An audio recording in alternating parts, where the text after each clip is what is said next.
Welcome to the Tuesday, June 11th, 2024 City Council meeting. Tonight we'll be convening as the local building authority and the RDA and the City Council. And so welcome. Thank you for joining us, whether you're online or in here in person.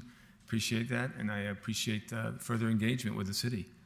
And with that, please join me in saying the pledge, standing and saying this Pledge of Allegiance. I pledge allegiance to the flag of the United States of America and to the republic for which it stands, one nation, under God, indivisible, with liberty and justice for all.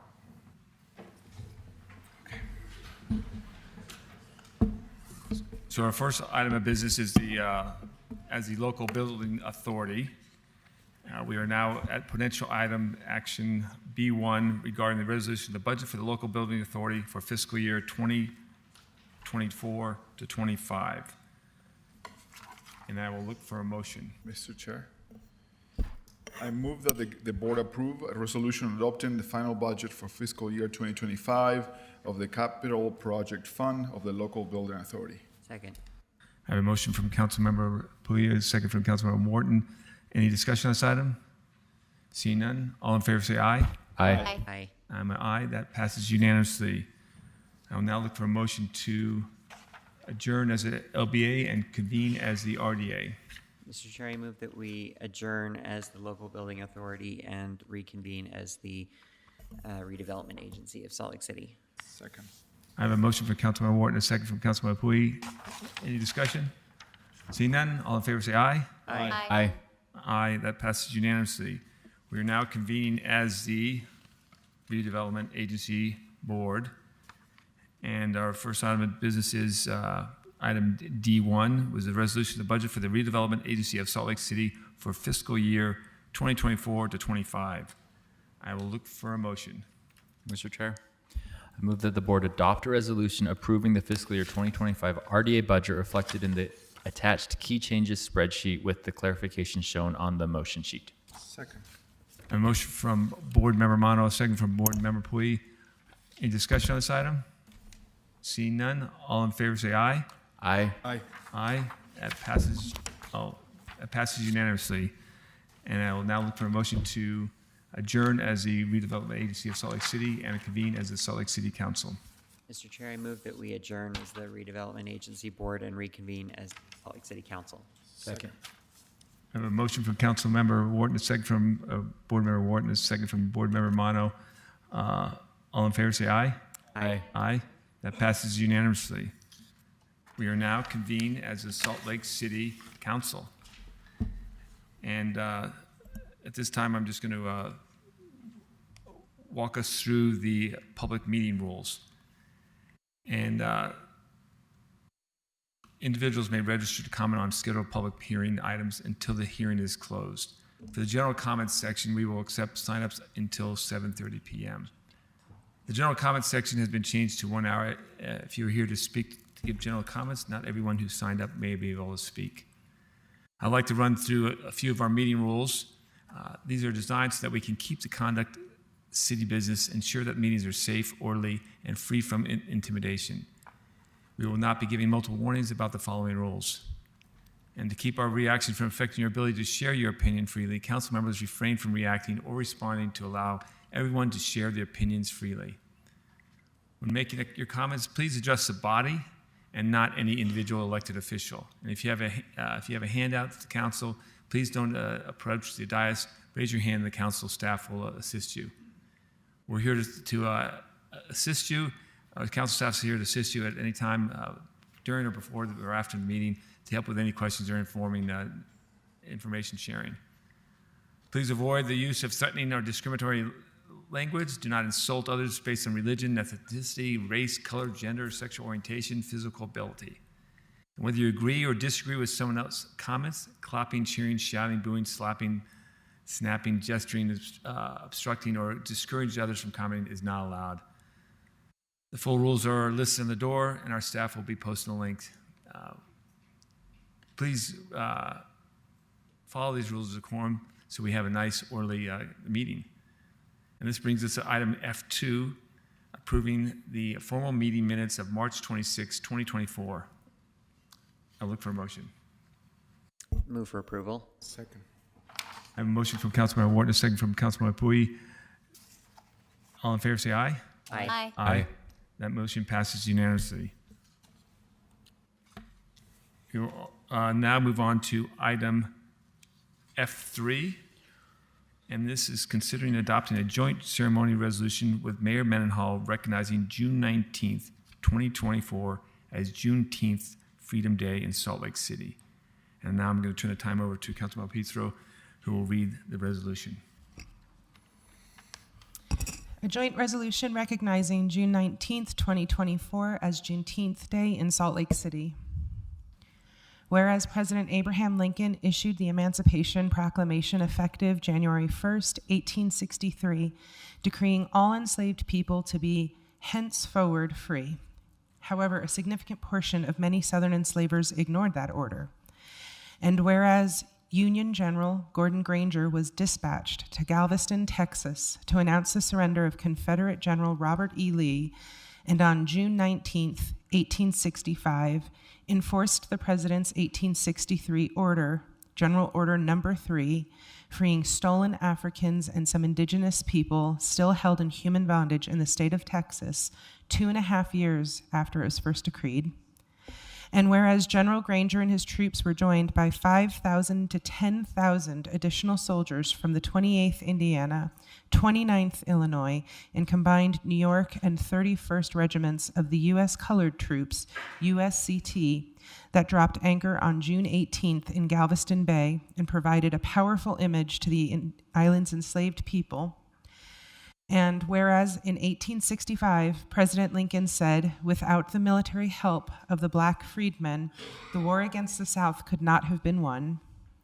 And whereas June 19th has since come to be known as Juneteenth and is one of the oldest celebrations in America, growing out of the experiences of Black Americans and their enslaved African ancestors, and is a celebration of the ending of chattel slavery in America, with the first official Juneteenth celebration taking place in Texas in 1866.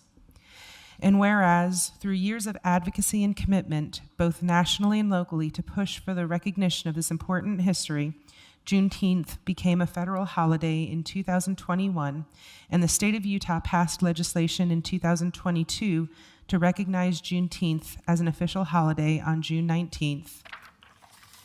And whereas Juneteenth provides an opportunity for Salt Lake City to celebrate Black American heritage and honor the lives, sacrifices, and contributions that are woven into the American fabric, while also committing to do our part to help build a more equitable community. And whereas Juneteenth also acknowledges America's commitment to liberty and equality in accordance with the Constitution of the United States, along with the Emancipation Proclamation and the 13th Amendment to the Constitution, which abolished slavery, ratified by Congress on December 6, 1865. And whereas through other systems of oppression, such as sharecropping, Jim Crow, redlining, and the prison industrial complex, the plunder of Black bodies and Black wealth continued past slavery and persists to this day, disproportionately affecting the physical and mental well-being, safety, and education of Black Americans. And whereas the candid acknowledgement of this history is necessary if we, as a nation, as a state, or as a city, are successful in our effort to build a truly equitable community that exemplifies and promotes the fundamental American values of freedom, diversity, equality, liberty, and justice. And whereas both the federal government and the state of Utah now recognize Juneteenth as an official holiday on June 19th, now therefore be it resolved that the Salt Lake City Council and Mayor of Salt Lake City recognize June 19th, 2024 as Juneteenth Freedom Day in Salt Lake City in celebration of the cultural, economic, and humanitarian role of emancipation and the work toward that liberation in our past, present, and future. Be it further resolved that Salt Lake City emphasizes the freedom and dignity of every human being and opposes and rejects any form of oppression. Thank you, Councilmember Pizarro. I will now look for a motion. Move to adopt the resolution. Second. I have a motion from Councilmember Wharton, a second from Councilmember Pui. All in favor of that? Aye. Aye. That motion passes unanimously. And I appreciate everybody in attendance to celebrate this day. And I also want to welcome Betty Sawyer and Representative Hollins. Betty's the Executive Director of Project Success, and we all should know Representative Hollins for her great work. Thank you for joining us here, and if you would love, we'd love to have you say a few words if you want to. Otherwise, we'll take a picture. You get a package deal. Wonderful.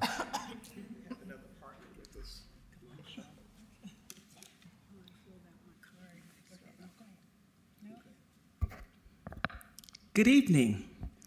I just want to take a minute to thank you for this resolution and recognizing Juneteenth. As a descendant of slaves, my great-great-grandfather's name was Henry Seals, and I have been able to trace him back as coming out of slavery and someone who has managed to acquire wealth out of slavery in Mississippi. We're living in a day and time in which we want to sanitize our history. We want to dress it up and make it seem pretty. And we know that that is not the truth. But we also want to celebrate the resilience of our ancestors, such as my great-great-grandfather, Henry Seals. And I think that this resolution helps do that, celebrates what Juneteenth is, and all those individuals who in Galveston, Texas, didn't realize that they were free. The information was not given to them for whatever reason. I've read 100 different reasons why it wasn't given to them, but that information wasn't given to them. And so we want to celebrate that. We want to celebrate all of our freedoms and those individuals on whose shoulders I stand, including these two women who are behind me. I tell everyone I could not be if they were not who they are, and if they did not push for me to be where I am. So thank you for this resolution and everything you're doing. Thank you. Good evening, everyone. I'm indeed appreciative of the resolution and the strong meaning behind that it's not just something that we put together, but these are words and ideas that I hope we all hold within our heart, within our mind, so that we can work together to truly build and continue to build the kind of city, state, and country that we all desire to see for ourselves and those that follow behind us.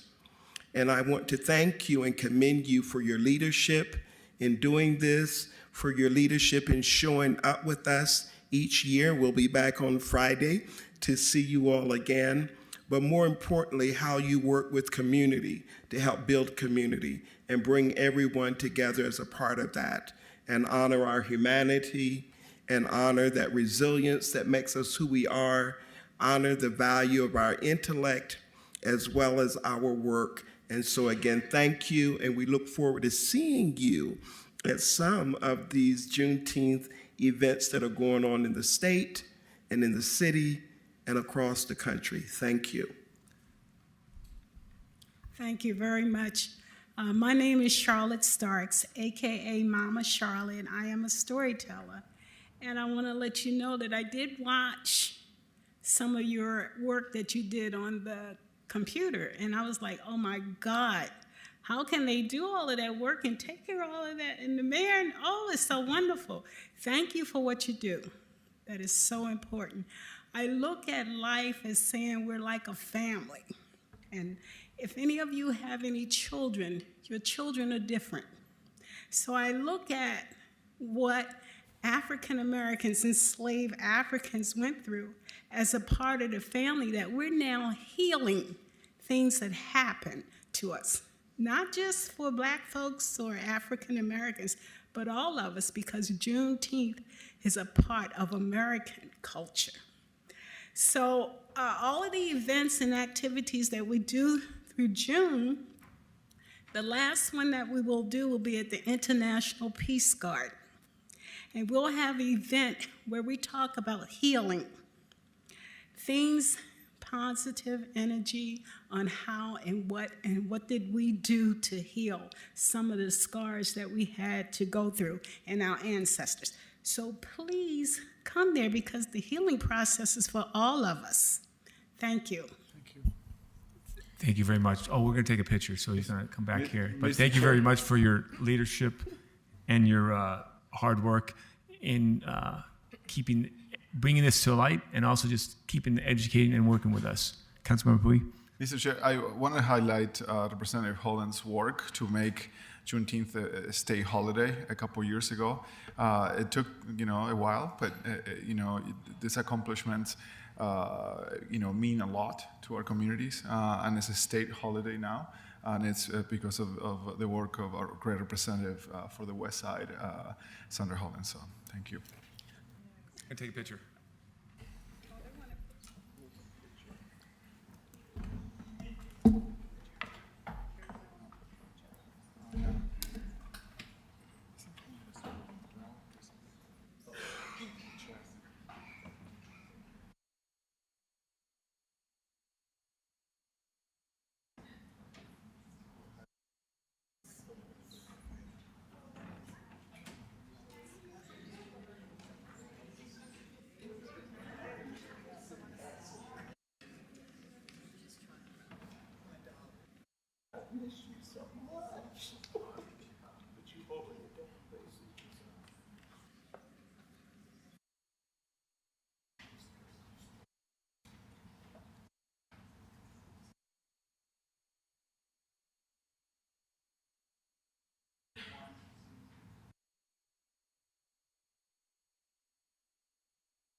So you carry your own.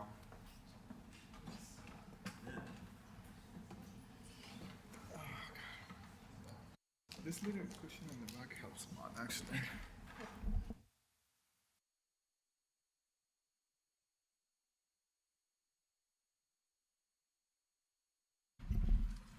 Our next item is item F4, and the council will consider adopting a joint ceremony resolution with Mayor Mendenhall celebrating June 20th, 2024 as World Refugee Day in Salt Lake City. And we'll turn the time over to Councilmember Lopez Chavez, who will read the resolution. Joint ceremonial resolution celebrating June 20th, 2024 as World Refugee Day in Salt Lake City. Whereas the United Nations General Assembly, in its Resolution 5576, designated June 20th as World Refugee Day to honor the courage, resilience, and determination of millions of refugees worldwide who have been forced to flee their homes due to conflict, persecution, or natural disasters. And whereas the global refugee crisis remains one of the most pressing humanitarian challenges of our time, with millions of people being uprooted from their communities, leaving behind everything they know and love, and seeking safety and a better future for themselves and their families. And whereas World Refugee Day provides an opportunity for us to raise awareness about the plight of refugees and to express solidarity with them, recognizing their contributions to our societies and reaffirming our commitment to protecting their rights and ensuring their well-being. And whereas Salt Lake City is a welcoming city to all refugees and supports integration efforts throughout the Know Your Neighbor program, a partnership between Salt Lake City Mayor's Office and the Utah Department of Workforce Services Refugee Services Offices, connecting local volunteers with refugees in Utah to assist with a variety of needs and creating a welcoming and inclusive environment. And whereas the Know Your Neighbor volunteer program has matched 607 volunteers for over 1,900 volunteer hours, almost 800 refugees received support from the program in the past year. And whereas there are over 65,000 refugees in Utah, almost all of whom reside in Salt Lake Valley, last year we welcomed an additional 1,575 refugees and are expecting to match that number again this year. And whereas there are over 80 refugee community groups working to better the lives of refugees and all in our community. And whereas we also recognize the remarkable efforts of humanitarian organizations, non-governmental organizations, and individuals who provide life-saving assistance, protection, and support to refugees, often at a great personal sacrifice. And whereas the Salt Lake City Mayor's Office has over 68 partners actively working to support and improve the lives of refugees who live here. And whereas Salt Lake City acknowledges every refugee has a unique story and that their experiences, skills, and perspectives enrich our diverse society and contribute to our collective progress. And whereas it is crucial to address the root causes of forced displacement, promote peace, stability, and respect for human rights, and work toward durable solutions including voluntary repatriation, local integration, or resettlement in collaboration with governments, international organizations, civil society, and the private sector. Now, therefore, be it resolved that the Salt Lake City Council and Mayor of Salt Lake City recognize June 20th, 2024 as World Refugee Day in Salt Lake City. Thank you, Councilmember Lopez Chavez. I will now look for a motion. Move for approval. I have a motion from Councilmember Puy, a second from Councilmember Wharton. All in favor say aye. Aye. Aye. That motion passes unanimously. And I'd like to welcome Mario Guijejo, Director of the Refugee Service Office. Thank you for joining us. And if you want to say a few words, we love it.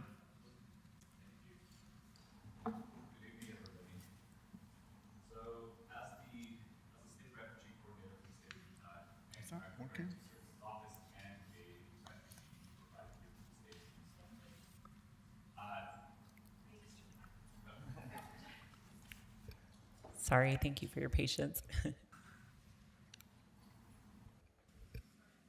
right. Good evening. As a state refugee coordinator for the state of Utah and the director of Refugee Services Office, as well as a refugee who came here to Salt Lake in the state of Utah in 1997, I wanted to be here personally to offer my gratitude and say thank you for the resolution tonight. As mentioned already, Utah is home to over 65 refugees who live throughout the state of Utah, majority of them living here in the Salt Lake Valley. Refugees are resilient, hardworking people who were forced to flee their homes for many different reasons and are in search of a better future for themselves and their families. As our capital city, Salt Lake City is normally the first place the refugees see when they arrive here to Utah. And when we look at it, I mean, if we look at the mountains here through the window, what a sight it is. Our beautiful capital city, our beautiful mountains. It gives you a sense of calm, reassurance, some kind of a hope that tomorrow just might be better. Especially after a long, long journey that most refugees find themselves on. And while it's true that our state's beauty is absolutely amazing, it's really the warmth and caring nature of our residents and our community that makes our state and our capital city such a special place. This is what makes all the difference for refugees when they arrive here to the state of Utah. As already mentioned, another example is our partnership with the Mayor's Office through the Know Your Neighbor volunteer program, a program that connects refugees with local volunteers in Utah who can assist with a variety of needs. So I want to take a moment to express my sincere gratitude to Salt Lake City Council members, Mayor Mendenhall, for your continued partnership and support, and for recognizing June 20th, 2024 as World Refugee Day in Salt Lake City, Utah. In addition to that, I also do want to invite you personally on June 20th to a naturalization ceremony up at the Capitol Hill. I've already sent out the invitations to all of you. As well as the World Refugee Day celebrations on June 21st and 22nd at the Big Cottonwood Regional Park. Thank you very much.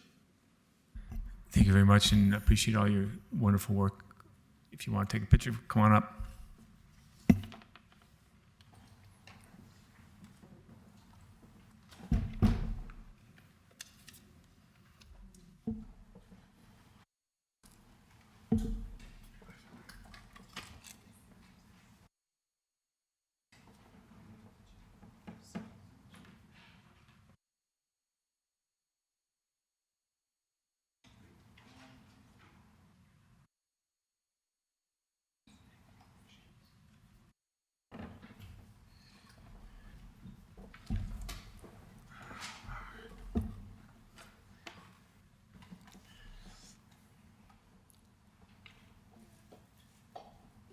So thank you very much, and appreciate all the work on both those resolutions. And we moved a little bit around on the agenda items, and we're going to go to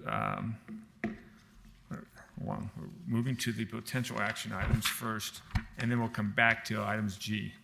So I guess find my page mark here. The potential item, this brings us to the potential action items, H1 to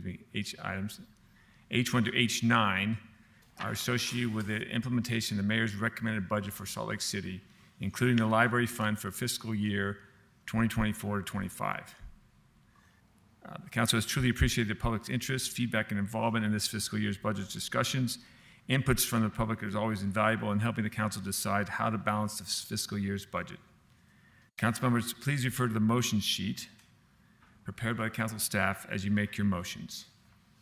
And we have 6 motions, so I will look for a motion on item number 1. Mr. Chair, I move that the council adopt an ordinance approving the budget for the library fund of Salt Lake City for fiscal year 2024-25. Second. I have a motion from Councilman Young, a second from Councilman Pui. Any discussion on this item? Seeing none, all in favor say aye. Aye. Aye. That motion passes unanimously. Motion 2, adopt the city budget except library and CIP. Agenda item H1.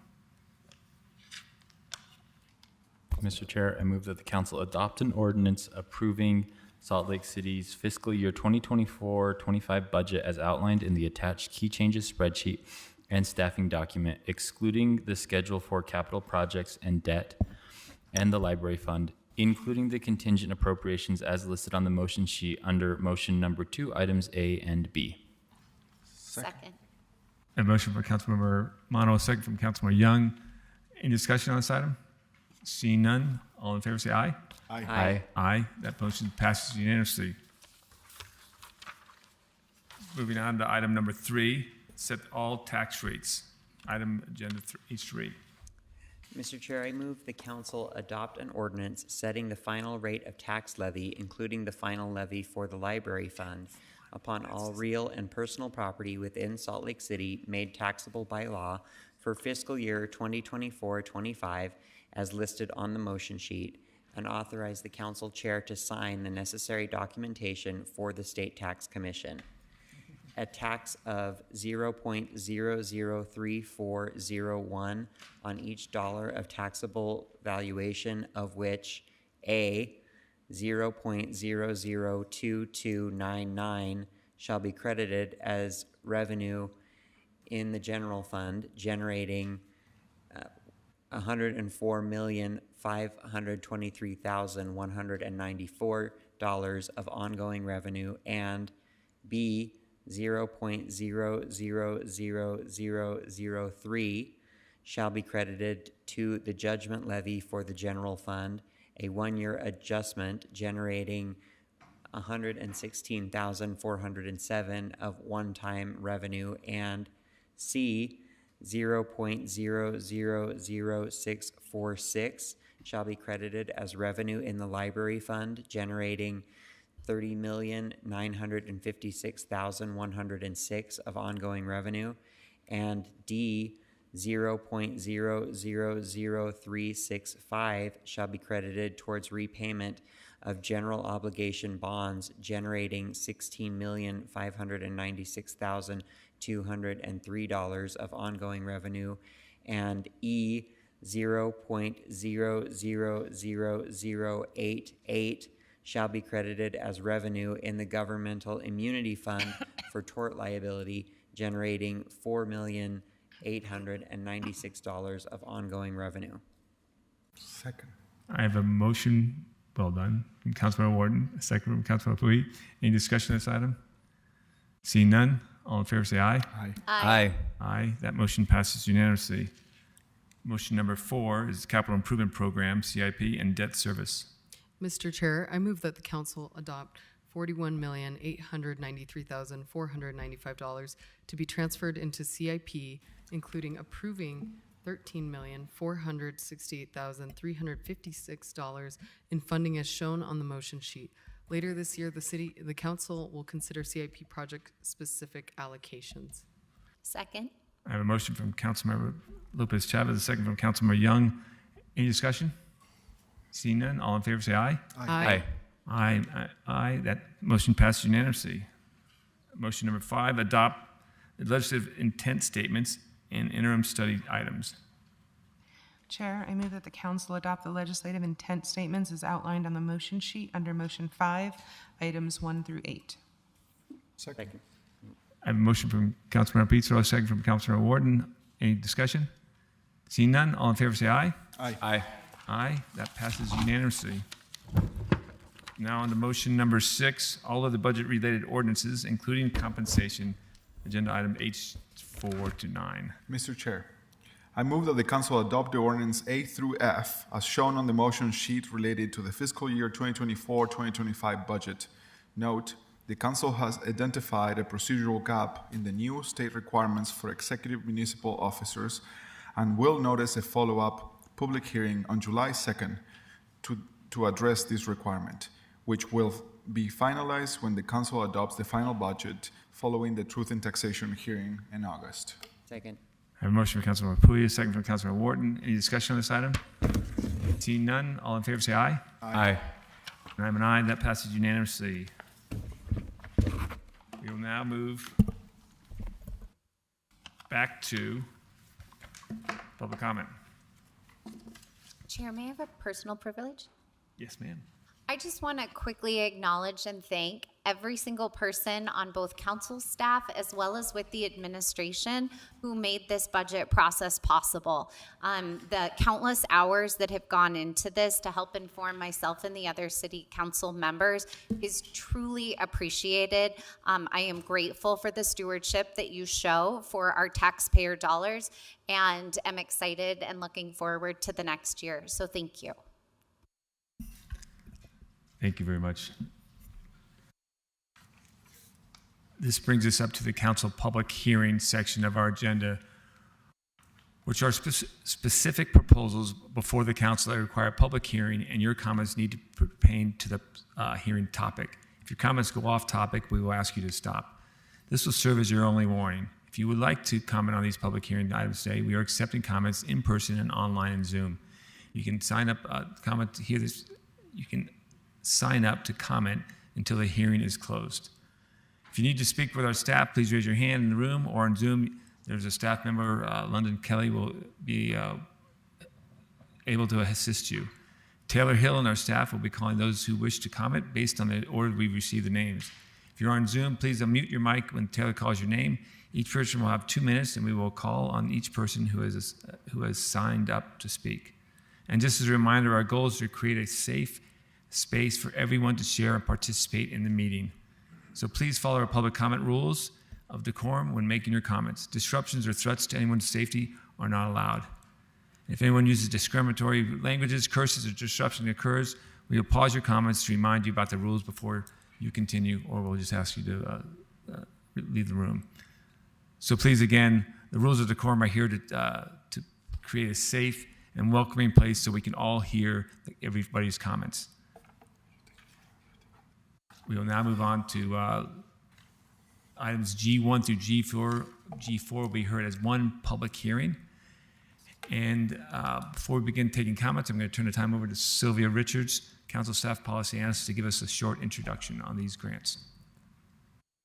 Thank you, Mr. Chair. The city applies for and receives grants which help support and fund some city programs. Each application is reviewed and then receives a public hearing, which gives the public an opportunity to comment on them. And tonight, as you mentioned, there are 4 grants. First is the Safe Streets for All Redwood Road Safety Improvements Grant. Wasatch Front Regional Council has identified Redwood Road as a high-risk street for fatalities and serious injury crashes. If awarded, funds would provide for the installation of hawk beacons, would replace concrete, install missing sidewalks, and other safety features in various locations on Redwood Road. Second is the update of Community Wildfire Protection Plan, Community Wildfire Defense Fund Grant. Grasslands and waterways along the Jordan River and other west side spaces are now considered at risk for wildfire and should be included in fire mitigation and defense planning if awarded. Third is the First Responders Mental Health Grant. If awarded, funding will provide wellness tools, peer support, wellness sessions for first responders and their families, as well as mental health trainings for Salt Lake City 911 dispatch. And fourth is the Emergency Management Performance Grant based on population. These annual grant funds will be used for emergency management programming. And again, these items were requested by the city. Thank you, Mr. Chair. Thank you, Sylvia. Taylor, our first commenter. Thank you, Mr. Chair. There are 3 people registered to speak to these items. The first will be Jen Colby, followed by Monica Hilding, and then Bernie Hart. Jen, you may now unmute. Thank you. Yes, Jen Colby, District 4 resident. And I wanted to comment on the Safe Streets for All grant proposal. I appreciate that Redwood Road and all the other arterials are high crash risk. If you look at the crash data, which I hope everyone will look at the transportation website, arterials are about 20% of our roadways, but almost 80% of the high injury and fatality crashes. This is totally unacceptable in 2024 for a city that claims to want to make this livable. I realize this is a UDOT street.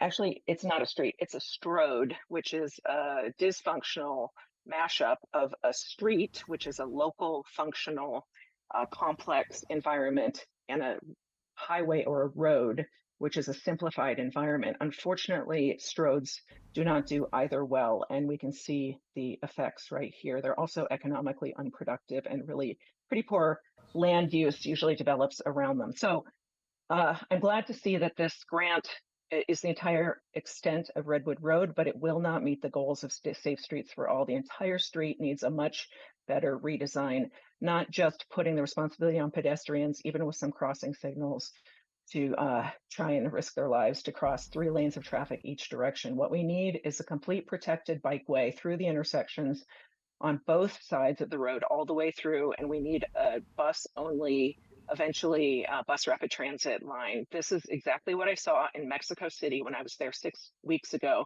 Not only does Mexico City's mayor, now the first female president of North America, but Mexico City has much better transportation. So I encourage, if this grant can be withdrawn and reconfigured, we do need to go after federal money, but I do not think this goes nearly far enough. If this grant can just supplement what the city can do with paint and bollards, terrific, go for it. Thank you.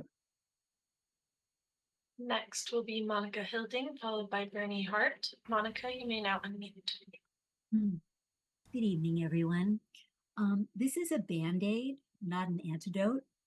Expanding on that metaphor, the root cause is that we have far too many people driving, and we need to make a long-term commitment to deprioritize single drivers and to try to make our city as accessible to everyone, regardless of their driver status. Fewer drivers on the road means fewer accidents, and a more accessible city means fewer carbon emissions and a superior quality of life for those who cannot drive for various reasons. So I second what Jen Colby has said, that it's unfortunate that this is just repairing a few sidewalks and putting in some lights at intersections, because Redwood Road is a very, very dangerous place for any pedestrian to try and cross. And this is not going to solve that problem. Thank you. That's all I have about this. Next will be Bernie Hart. Bernie is here in person.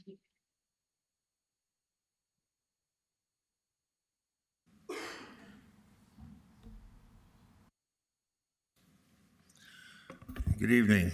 I didn't plan on addressing this issue, but it's there, and it's an issue that's very important to me and the public servants and a number of people in the community that are dealing with mental health issues.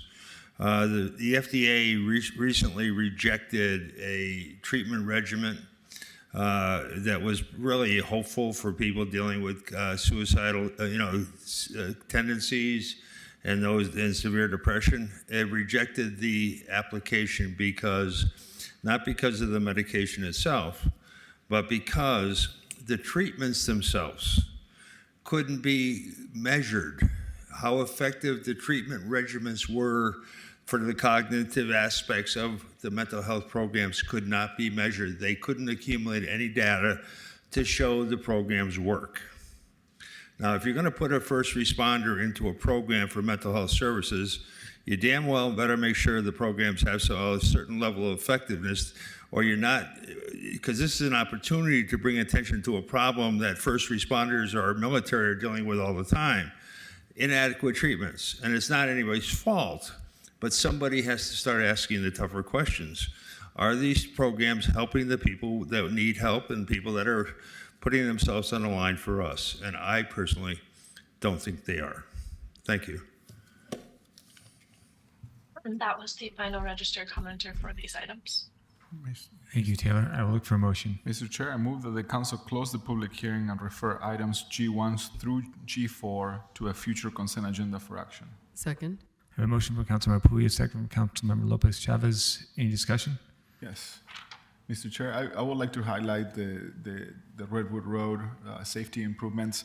There's 13,000 feet of linear sidewalk missing, and this grant will actually pay for that. It will also add, safety lights and some more improvements on safety crossings for pedestrians. While this might not solve all the problems, it's a big investment on a state road. So I commend the administration for applying for this grant to the federal government and partnering with the state to find this money to make this important improvement in the west side. Thank you very much. Any other comments?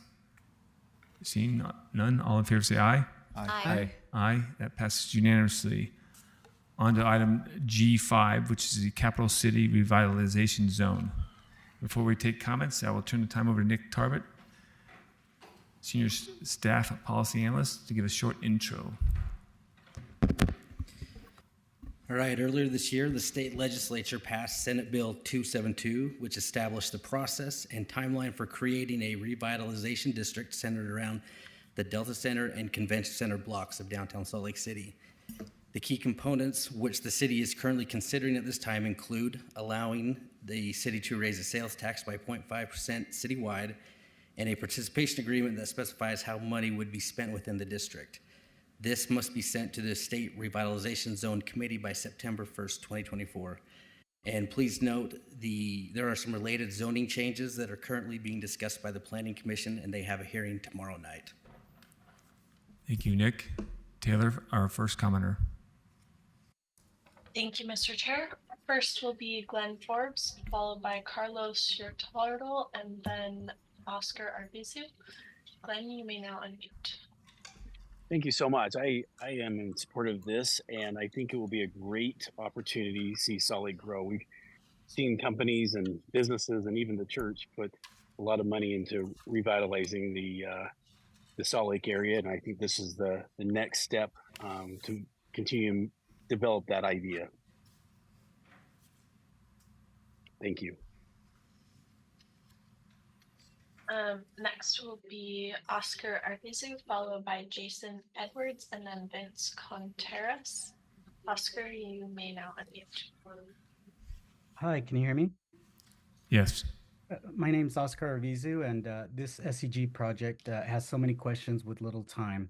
For example, what are the people that live here is estimated to fund 50 to 60% of this project actually getting a return? Will you be asking for additional funds in a year or two for the Olympics or MLB stadium? Currently, this feels more like a vanity project for those involved to add to their resumes and portfolios. What about using the massive empty parking lots in downtown Salt Lake City instead? Spread the project out so other local and small businesses benefit and not be completely controlled by one group or location. You can actually start making downtown Salt Lake a real walkable city like you've been promoting. This could be the project to help connect all of downtown instead of keeping it all in one isolated area. Would this be another quick and unimaginative development? Current development projects in the area are far from inspirational. What about preservation of historical buildings or houses? A Bravenel Hall can be updated at lower costs and then tearing it down and rebuilding it, or the beautiful 1885 Lewis Hills house in the middle of this location, which is sold and demolished, and demolishing is permitted. Hopefully, it will be saved and incorporated into any future planning. We should be working with developers with fresh ideas, which include future city planning, preservation, and sustainability.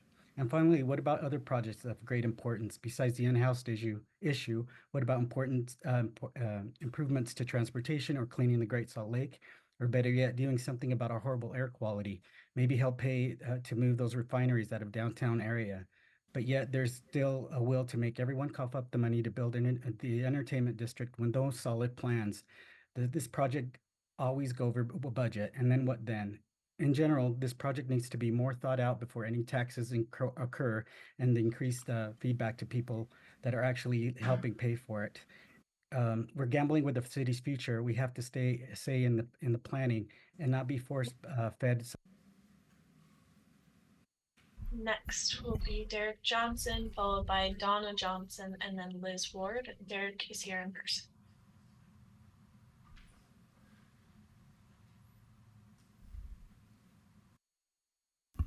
Good evening. My name is Derek Johnson. I'm a small business owner, and I'm still in the stage of growing my small business and looking to expand.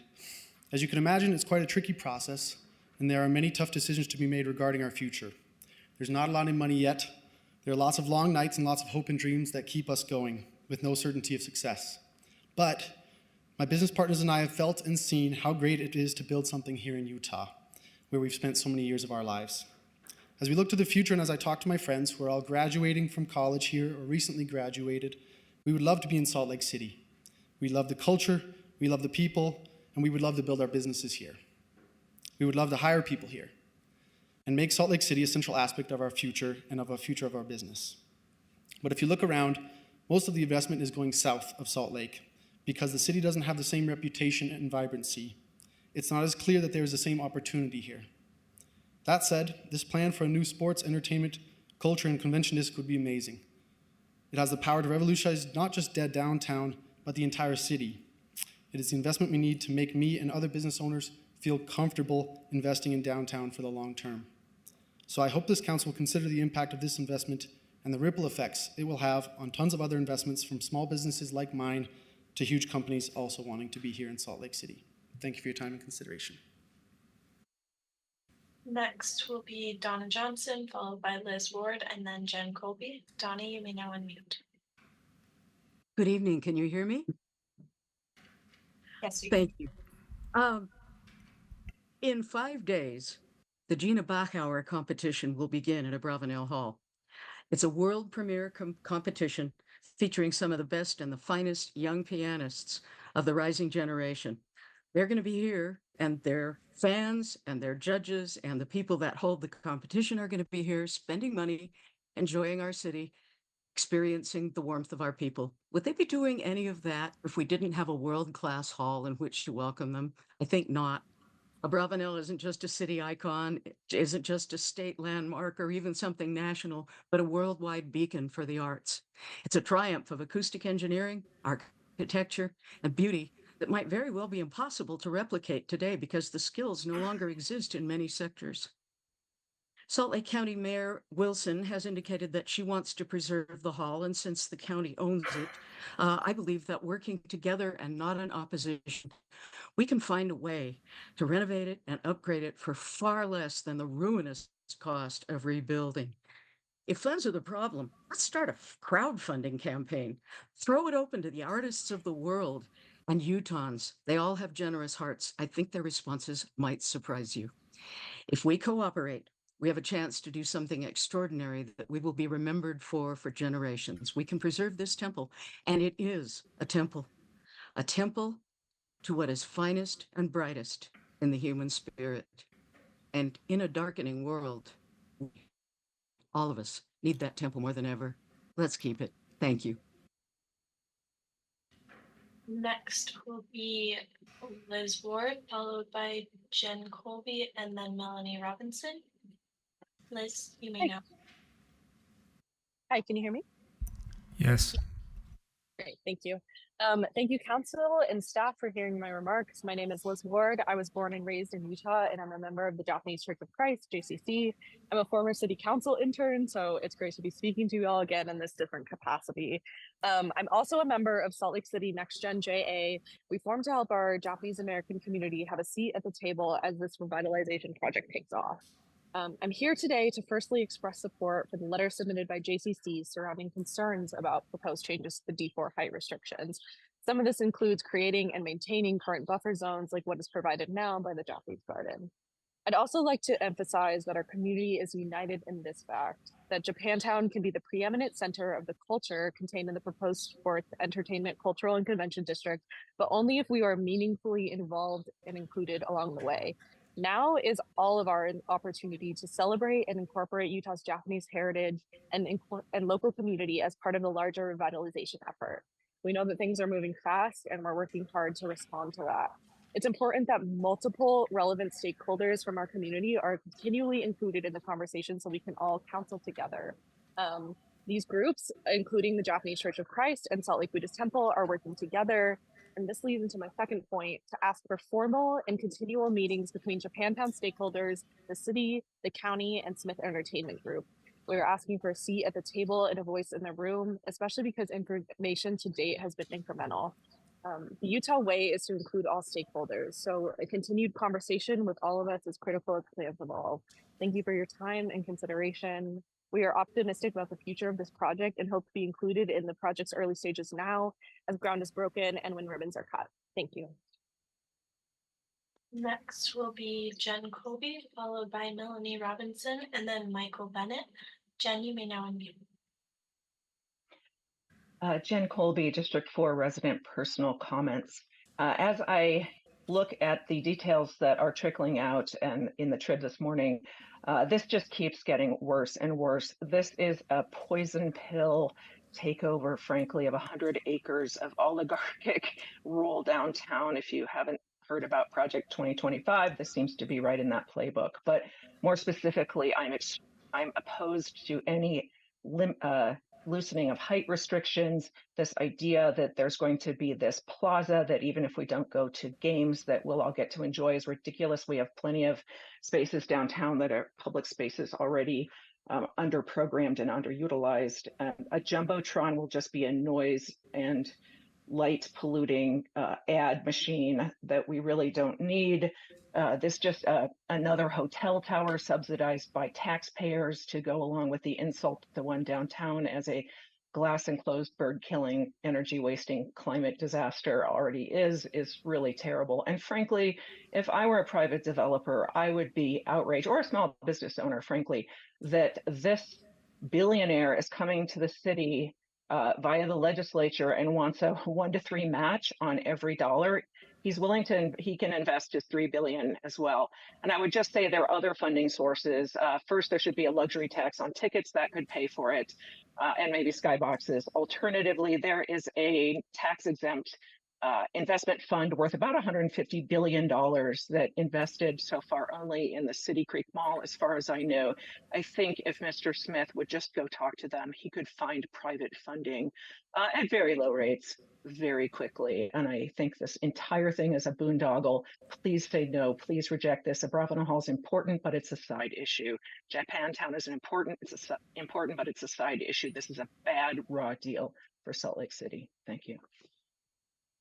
Next will be Melanie Robinson, followed by Michael Bennett, and then Allison Neville. Melanie is here in person. Hello. Thank you for continuing to listen to this issue after the previous very long meeting. I grew up in District 1, my business is in District 2, and I live in District 5, so thank you for your representation. I run a company called Web Production. We are the largest event production company in the state. We have 120 full-time employees and about 300 part-time employees that we hire every year. We do about half of our business at the Salt Palace Convention Center and would be significantly impacted by any changes to that space or closures. I think there's some exciting things that are on the plan and that we need to continue to invest in downtown. I ask that as you think about these plans and these participation agreements, you consider the Convention C and the 4 pillars. It's maybe not as exciting, it's not going to bring as many public advocates, but it's a very important part of our economy and to 400 Utah families, many who are based in Salt Lake City. What we would ask is that you think about how to keep as many conventions here as possible during any closures, that there are partial, not full closures, and that there's collaboration with the Delta Center. As the closures happen in the Salt Palace, we could hold meetings in other spaces if there's a collaborative agreement that conventions matter. Conventions do matter. They're an economic impact source for the city. As you think about dollars coming in, they were talking about economic size of the spend at the Delta Center, but at the convention center, that's not just Salt Lake people spending our money and keeping it in a circle. It's outside dollars that really fuel our economy and employ us and allow us to grow. The other piece I would ask is that as you think about the families that are impacted, they just went through a 2-year closure for COVID, and our industry finally bounced back from that. So just keeping us in mind and how to help our company be part of any planning that can happen. Next will be Michael Bennett, followed by Allison Neville, and then Jason Edwards. Michael is here in person. Hi, thank you so much for letting me speak. I was born just up the street, and I had my kids up the street. My first apartment after college was at City Creek. I was educated in this state. I love this state. I've been a benefactor from all that the state has to offer, and have saved and have come from nothing and have opened 2 businesses here on Main Street, and super grateful for the opportunity. But there is no doubt that we're concerned with the direction of downtown. We still live close to downtown. We spend all our time downtown. We go to the arts, we go to the jazz games, we come down for dinner, but the culture is changing, and just like anything in life, you get what you put into it. So as a business owner and as someone who's raising my family here, someone who's employing people here, someone who spends my time here, I urge you to invest in downtown, because if we don't, guys like myself will choose the Point of the Mountain or Utah City or other states. We have been absolutely example of the state for other states and other business owners to look upon, and we have an opportunity to grow what we have done so well. And I appreciate your time, and thanks for listening. Next will be Allison Neville, followed by Jason Edwards, and then Vince Contreras. Allison, you may now unmute. Thank you. My name is Allison Neville. I'm the Education Manager at the Utah Museum of Contemporary Art. I wanted to share some information that adds depth to the conversation about the importance of arts and culture within this district. Our education programs through classroom visits, field trips, and our mobile art exhibition called the Art Truck engage with over 19,000 K-12 students each school year. All across the state, students see art made by living artists, ask questions sparked by their curiosity, and then create their own art inspired by what they saw. We place a special emphasis on reaching rural communities and Title I schools where art education is extremely limited. Through this, students practice empathy and explore their emotions, which is vital to their development. As we reimagine this new district, I hope you all consider and amplify the 19,000 students who benefit from UMOCA's education programs. Thank you. Next will be Jason Edwards, followed by Vince Contreras, and then Ashley Garcia. Jason is here in person. Good evening. My name is Jason Edwards. I'm the founder of J-Dogs, a Utah small business. I started J-Dogs 20 years ago in Provo. We now have 10 brick and mortar locations from Logan to St. George, and concessions in every major professional and college arena up and down this great state. We currently employ almost 300 Utahns, many from Salt Lake and many from Rose Park. I came here tonight to share some experiences conducting business here. About 7 years ago, on the heels of unprecedented growth in Utah County, We opened a location here at Main and Market. After 3 years of business, we made a gut-wrenching decision to shut it down due to issues regarding safety, public nuisance, and lack of sales, especially after 2 p.m. We tried again thinking maybe the location was the issue, and now we've relocated on South Temple. At each of the stores, we have major peaks at lunch and dinner, except for our downtown store. After 2 p.m., we have very few people visit. We started closing the store early because there is so little afternoon and evening traffic. Saturday is our slowest day in Salt Lake by far, but the busiest in every other store across the state. In my conversations with other small business owners, this seems to be a universal experience. J-Dogs doesn't require much to be successful. I mean, I started in a 10-by-10 shack at BYU. I don't know if I can say that here. I grew up in Portland, Oregon, and I see where the city has gone.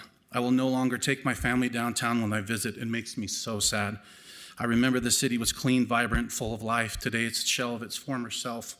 I don't want Salt Lake to become that, ever. We have to fight for what we've built and make it even better, and this SEG proposal project is something that I get really excited about.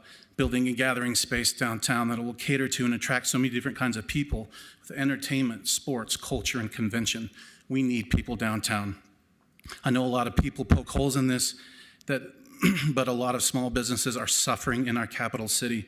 Salt Lake is an amazing place, and it needs a shot in the arm, and this new district is the first thing that I've seen that I can hope for. Thank you. Next will be Vince Contreras, followed by Ashley Garcia, and then Emily Moros. Vince is here in person. Hello, everyone. My name is Vince Contreras, and I moved to Utah 3 years ago from the state of Texas. I absolutely love living in Utah. From the beauty of the mountains to the citizens within the valley really opened up their arms and made me see Utah as a long-term home. I'm here to speak in support of the tax and the opportunity to reimagine downtown Salt Lake City. There are lots of people in this community like myself, young adults. You get your tech job offer in Utah, and you can't wait to explore the outdoors and live in a thriving downtown. However, somewhere down the line, tech companies moved all the way down to Lehigh, and the Silicon Slopes followed. This is a rare opportunity to invest in amazing downtown, to invest in under-resourced communities, to create opportunities for kids and more internships for young adults like myself. This will then follow down the line to make Utah tech companies to realize that they need to be in Salt Lake City as well. The reimagination of downtown is an amazing opportunity to invest in the communities that need investments. This is the kind of decision that when I'm here living in Utah in 20 to 30 years from now, I can look back and be proud that I was in support of this decision. Thank you. And next will be Ashley Garcia, followed by Emily Moros, and then Holly Rios. Ashley, you may now unmute. Hello, everybody. My name is Ashley Garcia, and I'm a homeowner in Marmalade District. Thank you for allowing me to speak and discuss the issue of immense importance to our city's future, the preservation of our sports arena. This venue is more than just a place for entertainment. It is a catalyst for revitalization, economic growth, and community pride. Discussing revitalization in the city, our sports arena is a beacon of activity and engagement. It draws thousands of visitors for games, concerts, and events, creating a vibrant atmosphere that breathes life into our city. By keeping the arena, we are investing in a hub of social and economic activity that can spur further development. Surrounding areas benefit by increased foot traffic, leading to the opening of new businesses, restaurants, and entertainment options. The domino effect can transform underutilized spaces into thriving districts, promoting urban renewal and revitalization. Without the Delta Center, these entities could possibly crumble. Properties near the arena will see increased value, making our city more attractive to homeowners and investors. Higher property values boost our real estate market and increase our tax base, funding public services and infrastructure. I support boosting tourism and supporting local businesses. Major events at the arena attract tourists who spend money in lodging, dining, and shopping, and this supports local businesses, creating jobs and fostering economic growth throughout the city. Keeping the arena in Salt Lake is essential to our city's future. It drives revitalization, increases property values, boosts tourism, and creates a sustainable economic growth and improved quality of life. Thank you very much. Next will be Emily Moros, followed by Holly Rios, and then Derek Allen. Emily, you may now unmute. Hi, and thank you. My name is Emily Morose, and I am speaking as a supporter and also a utilizer of the Utah Museum of Contemporary Art. They support this capital revitalization zone tax and will be benefited through it, and so I urge you to pass this. I am a language arts teacher at West High School, the city's most diverse high school. For 3 years now, West Literary Arts Club has been in partnership with the Utah Museum of Contemporary Art and has provided the community with free student-led open mic nights. This has been a great opportunity for my students, especially my most at-risk students at West, to feel as though their art, writing, and expression is worthy of being performed in such a beautiful place filled with important art.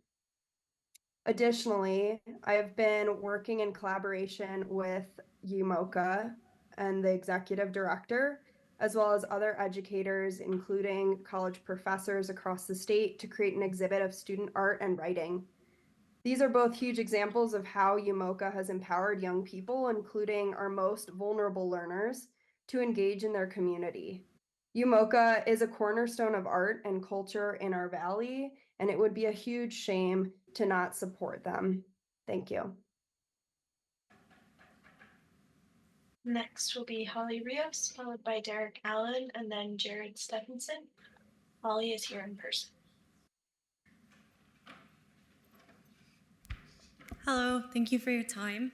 My name is Holly Rios. I'm a Salt Lake City-based artist, educator, and a current artist in residence at the Utah Museum of Contemporary Art. I'm speaking here tonight to shed light on the value of our organization and to ask that you continue to support us in this proposed transition, which will allow us to continue to provide top-tier programming and extend our reach to even more of the Salt Lake community. When I moved to Salt Lake during the height of the pandemic, like many people, I felt deeply isolated, exacerbated by navigating a completely new place without my own community. When things reopened, I found that community through the UMOCA.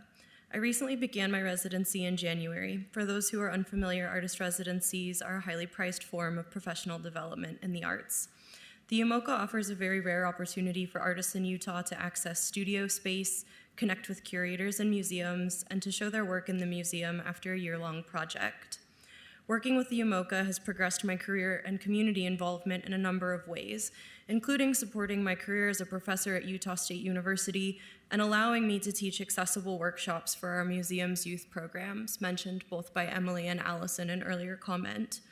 My personal love for this museum is just one story of how our museum acts as a bridge in the Salt Lake community, offering educational programming for a host of diverse audiences, accessible social events through donation-based entry, and through timely, thoughtful curations that tackle many pressing issues, like As the Lake Fades, our most recent exhibition examining the crisis facing our immediate environment. This kind of connectivity is so important, especially as we move through complicated political times.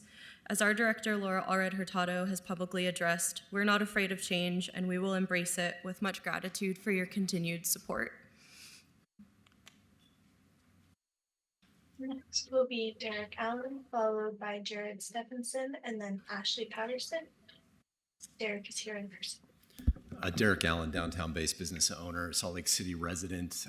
Esteemed council, I can't thank you enough for taking seriously the many voices which have been shared on behalf of UMOCA and other institutions that desperately want to be a part of this zone, this opportunity that we have to improve our city's footprint, to be more relevant to more people, and to create a space that's going to add value for generations to come. Just in short, maybe as a voice to a few others, this past weekend I had the opportunity to be at the museum with a large group of people, and I asked them for a few of their thoughts on what the institution meant to them and why it needed to be a part of any upcoming development. And I just want to read a portion of the notes I took there. Art is not a luxury, it is a necessity. It enriches our lives, broadens our perspectives, and fosters empathy and understanding. The museum is more than just a building. It is a sanctuary where souls find solace, minds find enlightenment, and hearts find connection. Countless lives are touched by the museum's exhibits, programs, and educational initiatives, including the children whose imaginations are ignited, the artists whose talents are celebrated, and the tourists who come to our city to experience its cultural richness. We should not afford to let this treasure slip through our fingers. We should work together with SEG decisively and creatively to secure UMOCA's future as an integral component of the expanded arts and entertainment zone. It's not merely a matter of dollars and cents, it's a question of values and priorities and the type of city that we want to be.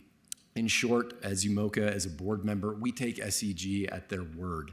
We believe that they are here and are working with multiple cities and counties so that they can create a space that has value far above and beyond the entertainment zone, which will only anchor this space for a portion of the time that it's in use. And it's the arts, culture, commercial activity for all of our downtown residents and visitors that will matter. If UMOCA is given an official seat at that table, we will be creative, we will be flexible, and if you can help us get that official seat, we will be deeply thankful to Salt Lake City, who has supported us for so long. Thank you for what you're doing. Next will be Jared Stephenson, followed by Ashley Patterson, and then Monica Hilding. Jared is here in person. Thanks. My name is Jared Stephenson. I'm the curator of exhibitions at UMOCA. Thank you for the opportunity to express my support for the proposed sales tax and the potential historic changes to downtown, as long as they allow UMOCA to remain in the downtown core, maintain and ideally expand our ability to support our art community. I'd like to talk a little bit about what I mean when I say support. We feel it is important to show the work of local artists alongside national and international artists in our main gallery exhibitions and made that a priority. We've set aside the first gallery you see when you enter the building to exhibit local artists. I believe in Utah's artists and feel fortunate to put them front and center to be the first artworks of visitor experiences when they enter the museum. We've created an artist in residence program that offers local artists a year's worth of free studio space, visits with other artists to help further their ideas, and a capstone exhibition in the Airspace Gallery. To coincide with their exhibitions, we encourage each artist to participate in a workshop or public talk. Both are ways to further highlight them and their work. These are a small sampling of what we do as an organization, and I mention them because these are opportunities I didn't see for myself as a young artist in Utah. So like many others, I left to look for them elsewhere. Upon returning to be closer to family, I connected with UMOCA through a part-time job. I gradually moved up within the institution, and with each new job came a new chance to work with other museum staff members to reimagine the museum and how it could better serve local artists, especially those who make work that may not fit within a traditional gallery setting.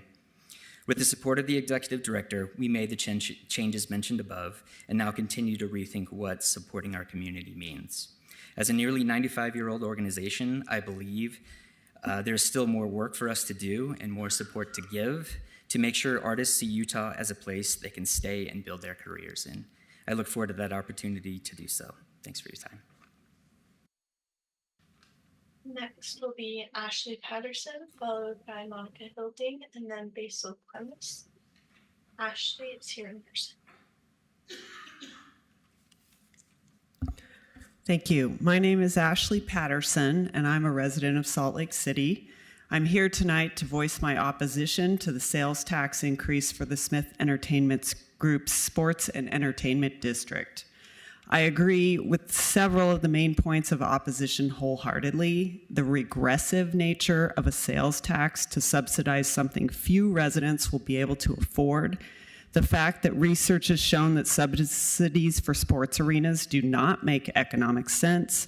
The fact that the plans the SEG has made available have few details and specifics. The reality that city residents who will subsidize this redesign of our beloved city have no chance to vote on this tax increase on us.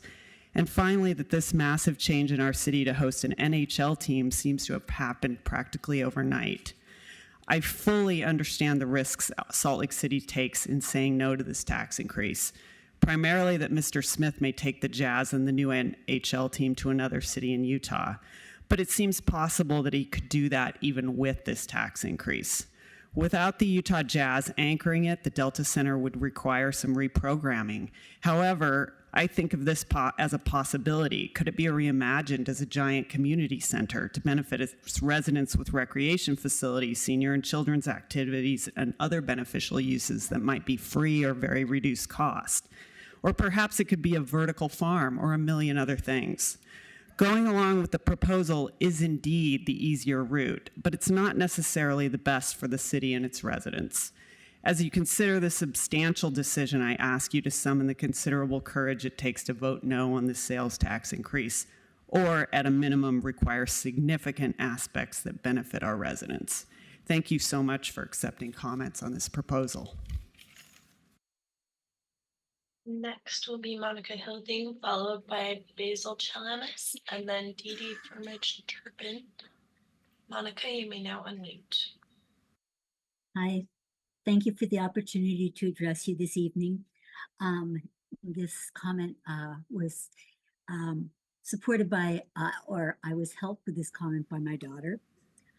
It's instances such as these that make it abundantly clear that the American bootstraps mentality that one must succeed on one's own merit applies only to the working class and impoverished. Here is a billionaire proposing to reinvigorate downtown Salt Lake, but only on the condition that they are guaranteed compensation with our tax dollars. Regardless of if these developments are successful in the long term or in any way reflect the needs and desires of Salt Lake residents, why should we as a community be expected to subsidize the risk of a billionaire's proposed investment? Those who wish to parasitize downtown Salt Lake and its residents should not be granted controlling interest over the development of that space. We need to start prioritizing community over profit and commit to building a better Salt Lake for everyone, not just billionaires. And I've added this to my daughter's. Everyone means includes those who choose not to own a vehicle because of lack of money, concern for Mother Earth, physical or psychological obstacles, those who use only bicycles or public transit, visitors who don't want to rent a car or pay for parking. Mayor, let's have a vision to develop a city of pedestrians, bicyclists, public transit riders who can easily access local businesses, a city with clean air, and clean enough for everyone, not just those in good health. Thank you. Next will be Basil Chalamis, followed by Dee Dee Turpin, and then Patricia Kingston. Basil, you may now unmute. Hi, I'm Basil Chalmers. I was a former business owner in Salt Lake City 25 years ago.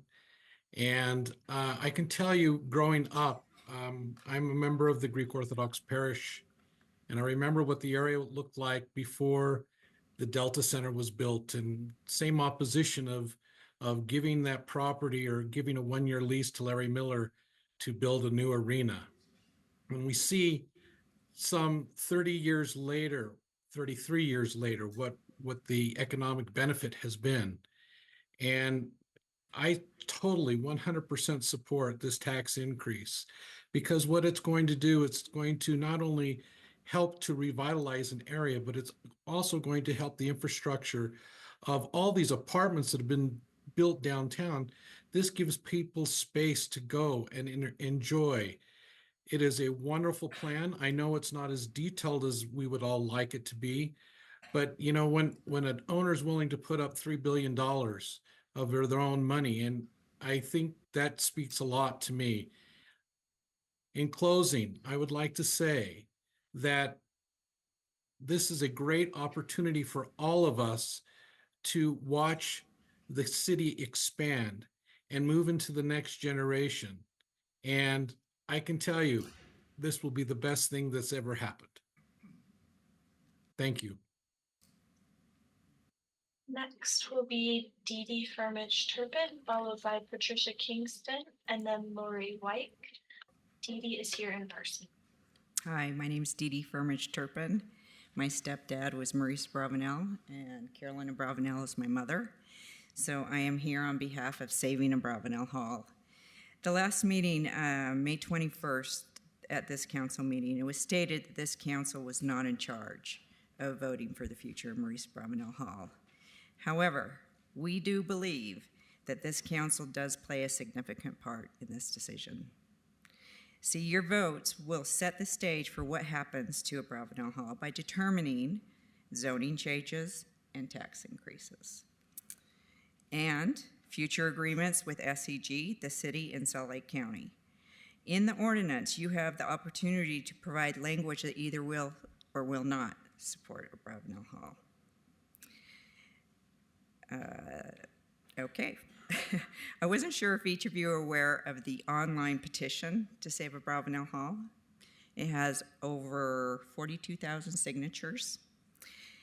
These are people that are voicing how important the arts are, how important Abravanel Hall in its current state, not to be moved to a different location, not to be changed architecturally, but to stay where it is.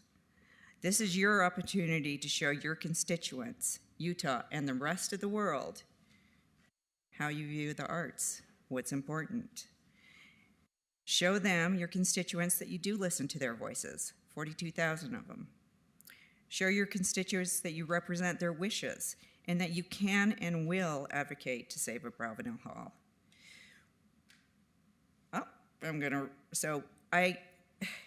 With your ordinance language, you have the opportunity to do two things: save Abravanel Hall and revitalize downtown. There's room for both. Let's come together and make sure that you guys do honor the history. Thank you. Next will be Patricia Kingston, followed by Lori Wyke, and then Rod Daines. Patricia's here in person. Good evening. I'm Patricia Kingston, and I live in District 4. I'm here in opposition of the sales tax and the redevelopment plan, driven by a private entity. I chose to move back here to my hometown for the mountains, the architecture, the heritage, the culture, and the arts. This is my second appearance at this venue, and so far this is what I'm hearing. You've said you are not voting on the future of Abravanel Hall, but you each have the zoning and taxation powers which will have real, profound, and long-lasting impact on our city. You've all sat there politely. You appear to be listening, but I wonder, what are you really hearing? Are you hearing those of us who once again are here to share our concerns about the downtown redevelopment plan? You may not be aware of the profound sense of betrayal that we feel, or recognize how damaging the lack of transparency and the speed with which you are moving ahead is to our trust. We're here again, residents, taxpayers, and voters, telling you through thick emotion how passionately we feel about preserving Maurice Abravanel Hall. And we're here to say stop. Stop the zoning changes that are proposing unlimited building heights and digital billboards. They will have a radical effect on downtown in changes in light, sound, and traffic, not to mention erasing the mountainous views. If you're really listening, you'll understand we support thoughtful enhancements to the hall, renovations that address priority concerns, including those created by deferred maintenance. You'll hear that your residents are passionate about preserving our arts and cultural district, and that our city is not for sale to the highest bidder. Thank you. Next will be Lori Wyke, followed by Rod Daines, and then Tom Merrill. Lori is here in person. Good evening.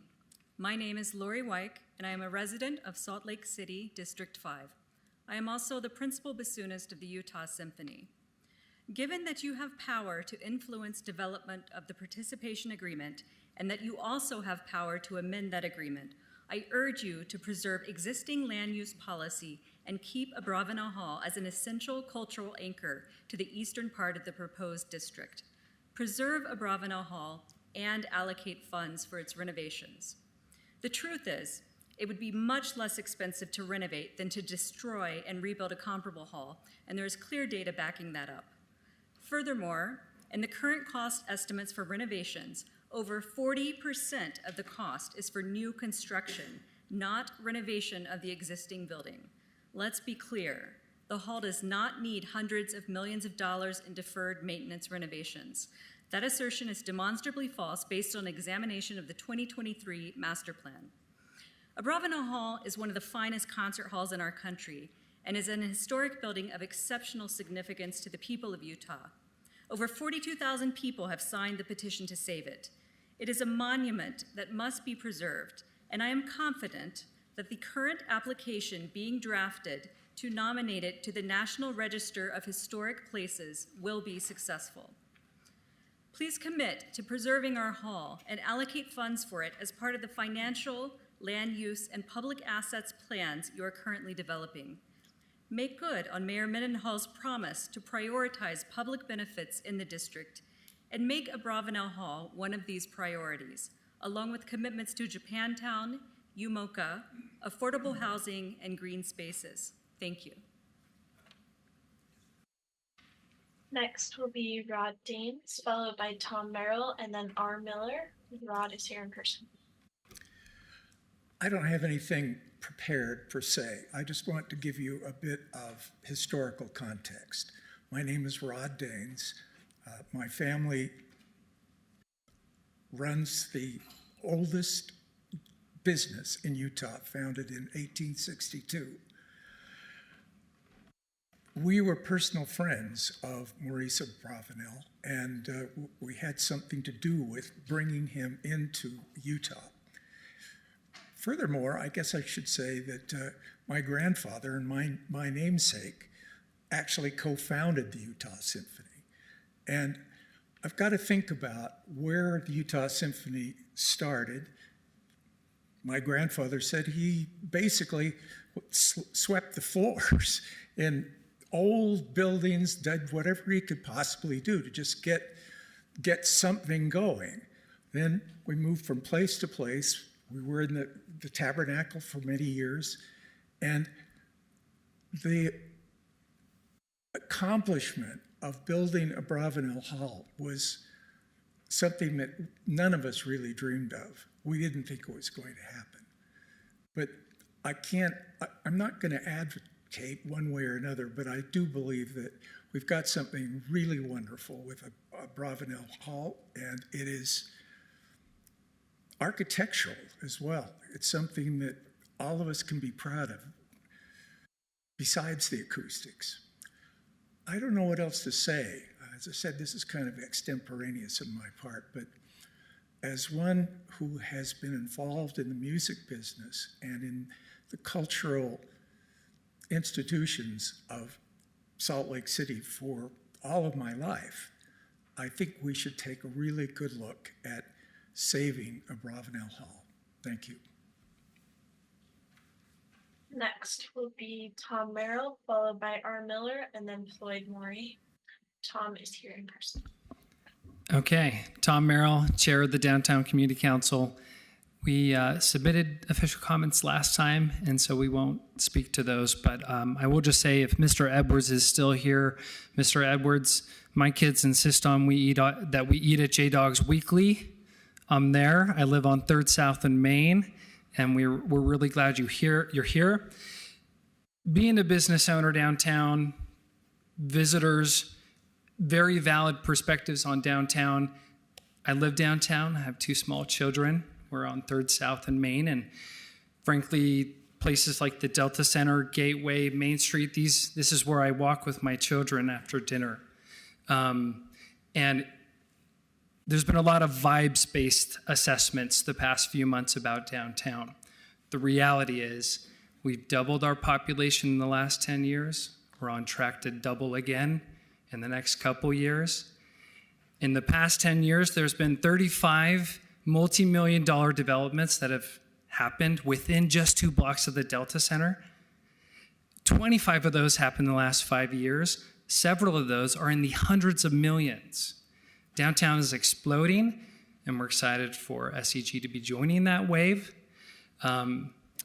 Specifically, we wanted to comment on the more detailed proposal that we saw today.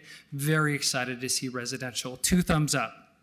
Very excited to see a lot of pedestrian prioritization. 2 thumbs up. Would love to see the Gateway brought into this. We all kind of lived through the early 2010s where the Gateway had to reinvent itself, and it's thriving now. We go to a lot of festivals there. Let's open up that southern half of the Delta Center to integrate the gateway. We spent a lot of time there. So I'll just end on that. Thank you. Next will be R. Miller, followed by Floyd Morey, and then Barbara Scowcroft. R's here in person. Thank you for hearing us. The proposal to raise sales tax within Salt Lake City from now 7.75% to 8.25% for 30 years to finance development of a sports and entertainment district is unprincipled. The Salt Lake Tribune on May 26th estimated the cost per family of this tax at $220 a year, $18.41 a month. The price tag of this tax, when one factors in the ever-present inflation, would grow annually for the 30 years of its duration. This regressive tax afflicts unfairly the less affluent and senior citizens by taking a larger percentage of their annual income. Through hard work and wizardry within our capitalist system of finance, there may be a path for fulfillment of well-intended and flawed dreams of the mayor for a sports entertainment district. Find a path that doesn't cost our principals inflicting long-term financial demands upon uninformed Salt Lake City residents. Exercise patience, clarify and define a vague project. Tell city residents how fortunate our families are to pay $18.41 a month and more in the future for 30 years to fuel your sports entertainment, fantasy, and gamble. You could bring the tax proposal to the public by allowing a vote, yes or no, on the November ballot. Show financial restraint in your actions. Abandon the proposal to reward the mayor's self-importance by giving her and yourself a sizable 26% salary increase, hers to $211,000. The governor makes $165,000. The U.S. senator makes $174,000. City officials, you stand at the threshold of choice. You can thank you. You can send your comments in email, or you can give a hard copy to one of the staffs. Thank you. Next will be Floyd Morey, followed by Barbara Scowcroft, and then Terry Marasco. Floyd is here in person. Thank you. Good evening, members of the City Council. My name is Floyd Morey, and I represent the Capitol Hill Action Committee, a neighborhood in Chris Wharton's district. Just so you understand, it's not just business people, it's just ordinary citizens that are concerned about what's happening downtown.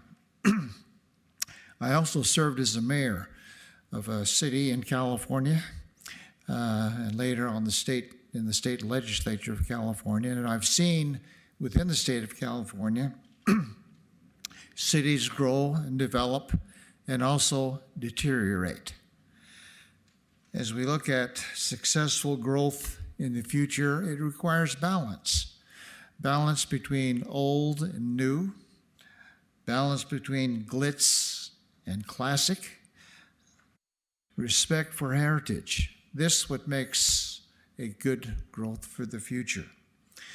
The term revitalization is very important because as we look at this 100-acre plot of land that we're looking at now, there were almost 100 very vital elements in that that included the Japanese American community. That is now down to 2 churches that involve people throughout the county and throughout the state.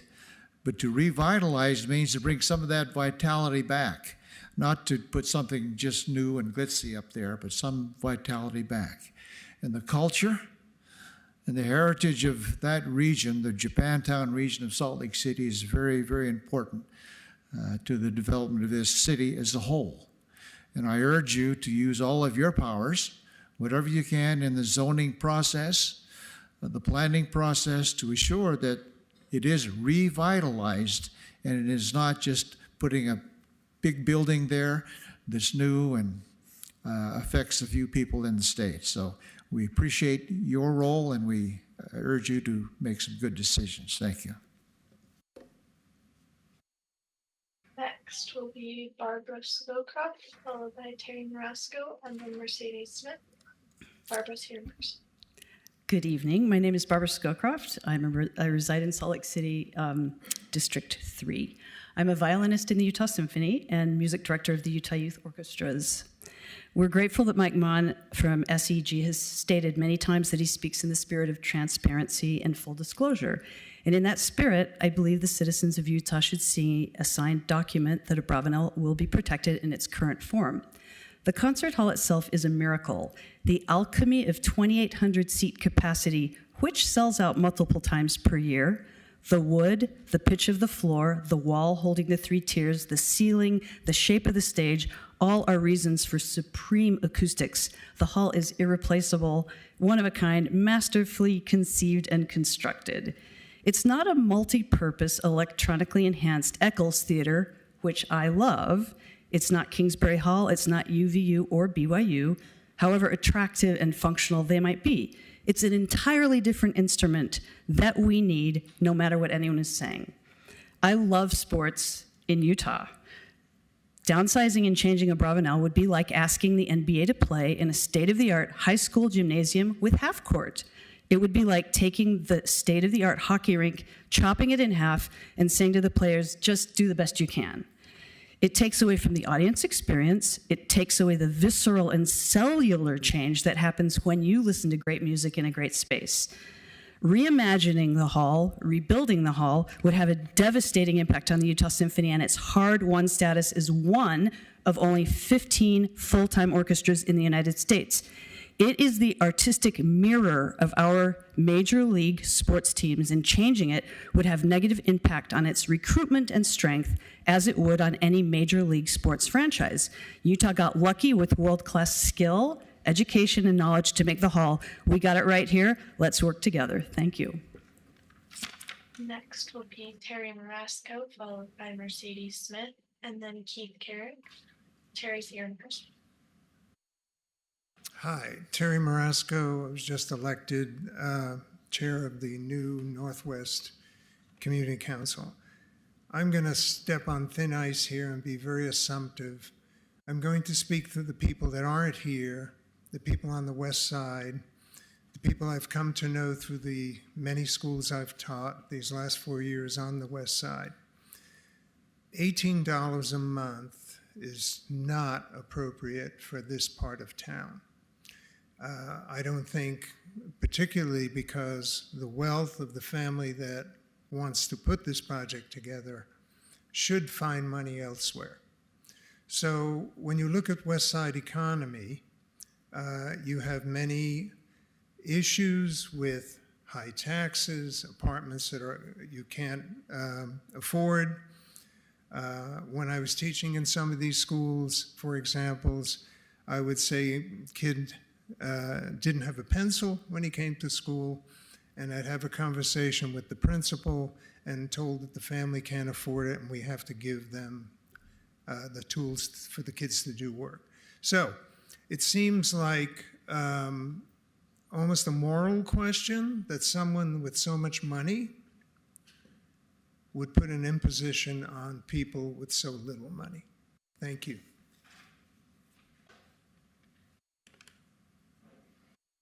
Next will be Mercedes Smith, followed by Keith Carrick, and then Rocky Anderson. Mercedes is here in person. Hi, I'm Mercedes Smith. I live in Salt Lake City, and I'm a member of the Utah Symphony. There's been much talk about the economic impact that jazz has on our city, but symphonies also have an economic impact. A few weeks ago, the Pittsburgh Symphony, which is comparable in size to the Utah Symphony, did an economic study which revealed that the Pittsburgh Symphony contributes $125 million to their local economy annually. It would be reasonable to say that the Utah Symphony has a similar impact. However, we will not have that impact if the symphony is displaced for an extended period, either due to a rebuild or the misleading renovation plan currently being proposed. While the county owns the building, it is you, the city, who hold the purse strings. You do have the power to earmark funds from this tax for renovation of buildings within the district. You also control the participation agreement under which SEG is asking to lease a Bravenel Hall and to have final approval over proposals for it.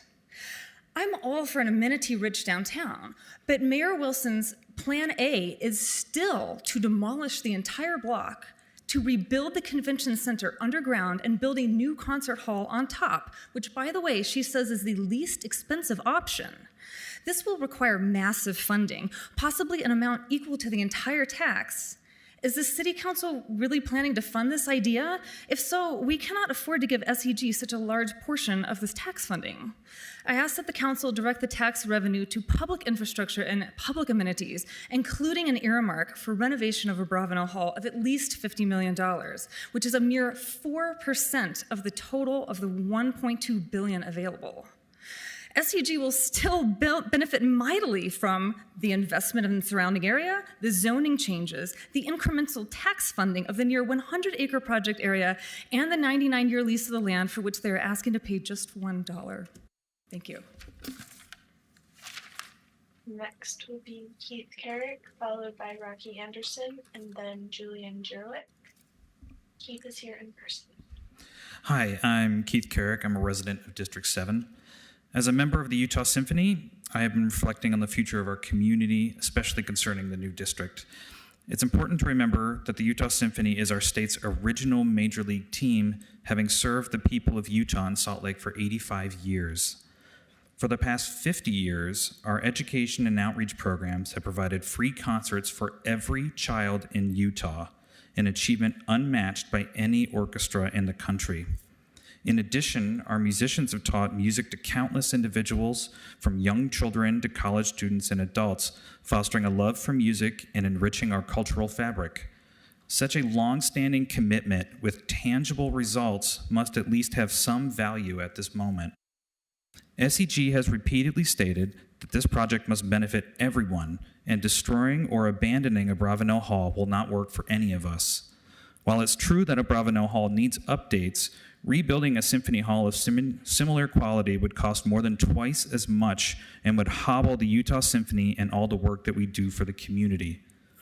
Mr. Mon mentioned to KSL that the stadium project would only require $500 million, leaving room for the council to allocate funds for a Bravenel Hall. Investing in symphony orchestras is not just a cultural investment, it's good business. A recent economic impact study in Pittsburgh showed that every dollar invested in the symphony generated $4 in community impact. This is a testament to the symphony's value and importance. If we're going to do this, let's make sure we do it right and ensure that funds are not just allocated, but prioritized to preserve a Bravenel Hall for generations to come. This is our responsibility to the future residents of Salt Lake and Utah. Thank you.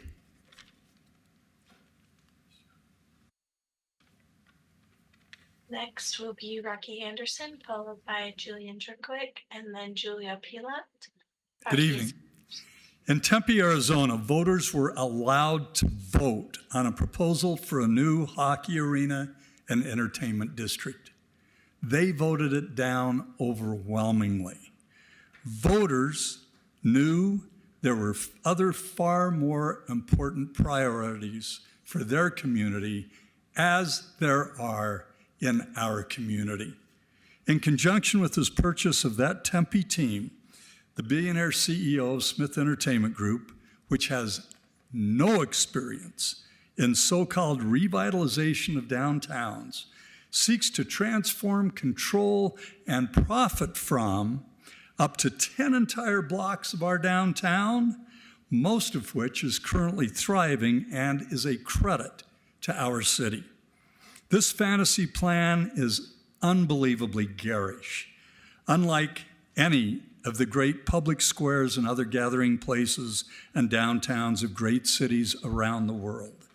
That this is the second meeting of this city council to consider all of this reflects a glaring failure of public process, since so many serious questions remain unanswered, including whether a Bravenel Hall and its elegant plaza will be left alone.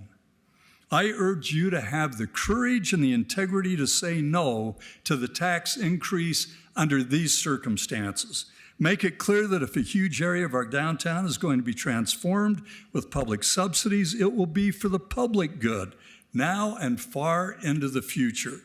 Insist that any major transformation of our downtown will be done only after consideration of proposals by the very best of city planners, downtown experts, designers, and architects. We must stop the degradation of our city at the behest of wealthy developers. Next will be Julian Jerkovic, followed by Julia Pila, and then Roland Yoshinaga. Julian is here in person. Hello, my name is Julian Jerkovic. I'm a proud Salt Lake City resident and a Sweet Streets board member. Like many, I am concerned that the opportunity cost of these funds, especially given the studies showing that the economics of a sports arena do not generally work out. If they did, SEG would not be seeking our money. However, if it is going to be done, I'd like to see this done right. And this means not falling prey to the same development patterns that have plagued American cities for the last 70 years. To that end, I pose these questions. When people come from Provo and Ogden for games and events, will they echo the sentiments of the 80s, believing downtown to be a scary, desolate place, only to be traversed by car? Or will they say our city is a beautiful, vibrant place worth visiting? Will they complain about traffic downtown, or will they remark on how nice it was to walk our streets and how easy it was to get there and back on Front Runner? When they take Front Runner, will they have to walk past dirt lots and tent cities to a sorry excuse for a train or station? Will they admire the beautifully remodeled Rio Grande Depot? After winning a playoff hockey game, will our streets be flooded with idling cars, pumping noxious fumes into the air? Will they be filled with people enjoying our city, stopping at local restaurants and shops, admiring our arts district in Japantown? Do we want this to be a place to go or a place to be? There is a difference. Walkability and transitability need to be a huge part of this project, and we must stop with the half measures on urbanism in our urban core.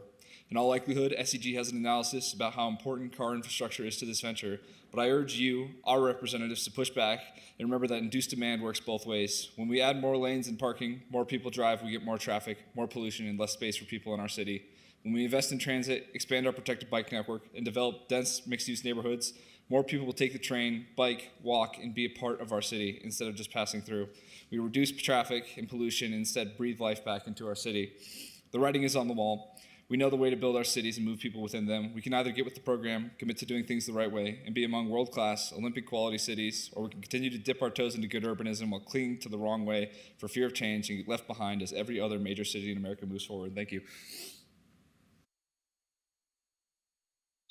Next will be Julia Pila, followed by Roland Yoshinaga, and then Jorge Rojas. Julia is here in person. Good evening. My name is Julia Pylant, and I am a constituent of Councilman Wharton in District 3. Before coming to Utah in 2021, I was a member of the Metropolitan Opera Orchestra in New York for 14 years. When that orchestra was furloughed during the pandemic, members of the Utah Symphony reached out and invited me to fill in on a position in their horn section. The Utah Symphony has always had an excellent reputation in the professional orchestral world, and so I gratefully jumped at the opportunity.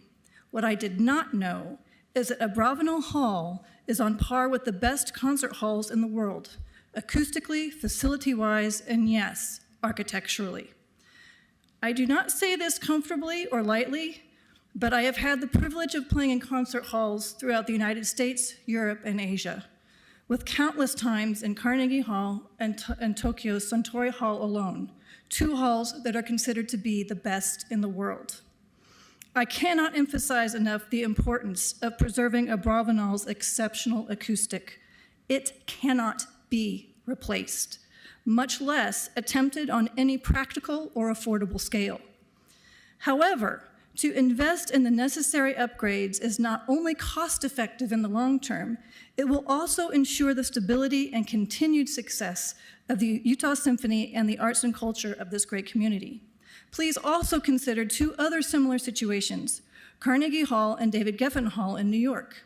In the end, both were renovated, not demolished, to great success and comparative affordability. It can be done. Abravanel Hall is an icon and cornerstone of both the Salt Lake City and county communities in which many of your constituents take great pride. Keep Abravanel Hall, make it the eastern anchor of the new sports, entertainment, culture, and convention district. Save money, history, and our vibrant artistic future by investing in its renovation, not its demolition. Thank you very much for your time. Next will be Roland Yoshinaga, followed by Jorge Rojas, and then Jaron Wagstaff. Roland's here in person.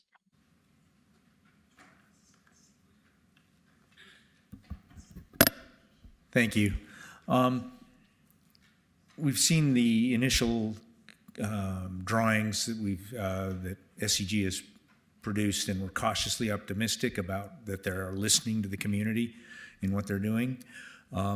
But we want to have a place at the table where we can communicate, where we can advise and be advised as to what your plans are. This is a once in a decades and decades opportunity to revitalize Japantown. It's an opportunity.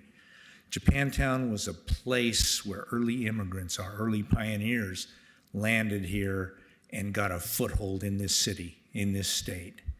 It's an important place for us. This state honors places. We have a monument on the hill called "This is the Place."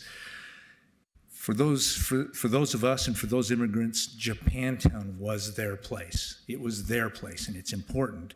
It's important that we preserve it, protect it, and that you show the deference to the current stakeholders that you would show to the stakeholders of that other "This is the Place" monument. Thank you. Next is Jorge Rojas, followed by Jaron Wagstaff, and then Sam Elliott. Jorge's here in person.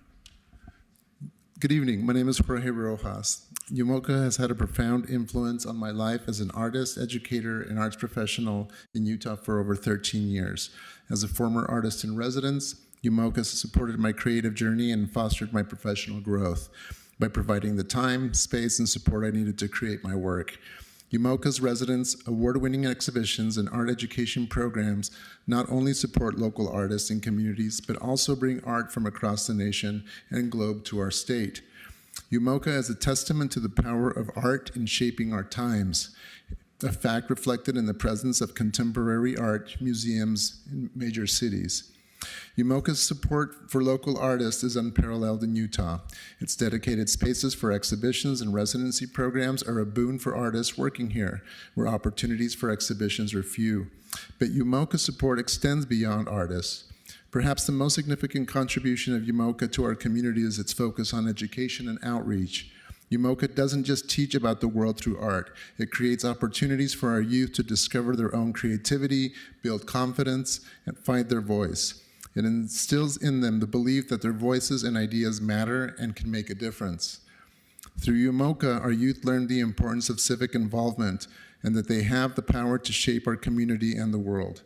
This is a testament to the transformative power of art, and the role of UMOCA plays in nurturing the next generation of leaders and innovators.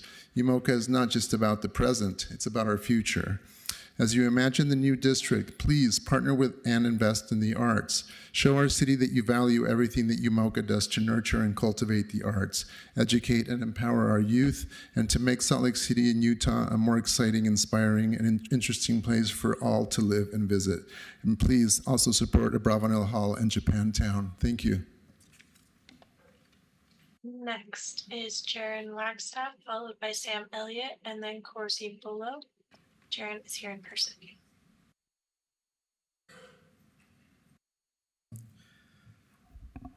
Good evening. My name is Jaron Wagstaff, and I'm an artist, a small business owner in Salt Lake City, and a faculty member at Utah Valley University. I want to speak on the importance of including the Utah Museum of Contemporary Art in any plans for the revitalization of downtown. There are many ways that UMOCA has a positive impact on the community. Tonight I want to focus on 3 of them. First is the development of artistic excellence. Earlier this year, I completed the Artist in Residence program at UMOCA, where I had my first museum exhibition of my career. This one-year program is critical to the development of high-level art making in the state of Utah and prepares participants to compete and exhibit on a national and international stage. They are also prepared to become leading voices in the contemporary art community. Second, UMOCA is a gathering space for the exchange of ideas. UMOCA has a long tradition of organizing exhibitions that address relevant issues that we are facing living here in the state of Utah. The museum also invites all members in our community to participate in the dialogue surrounding these issues by organizing panel discussions with participants from a variety of backgrounds and professions. These well-rounded discussions contribute to understanding complex issues and create opportunities to build bridges within our community.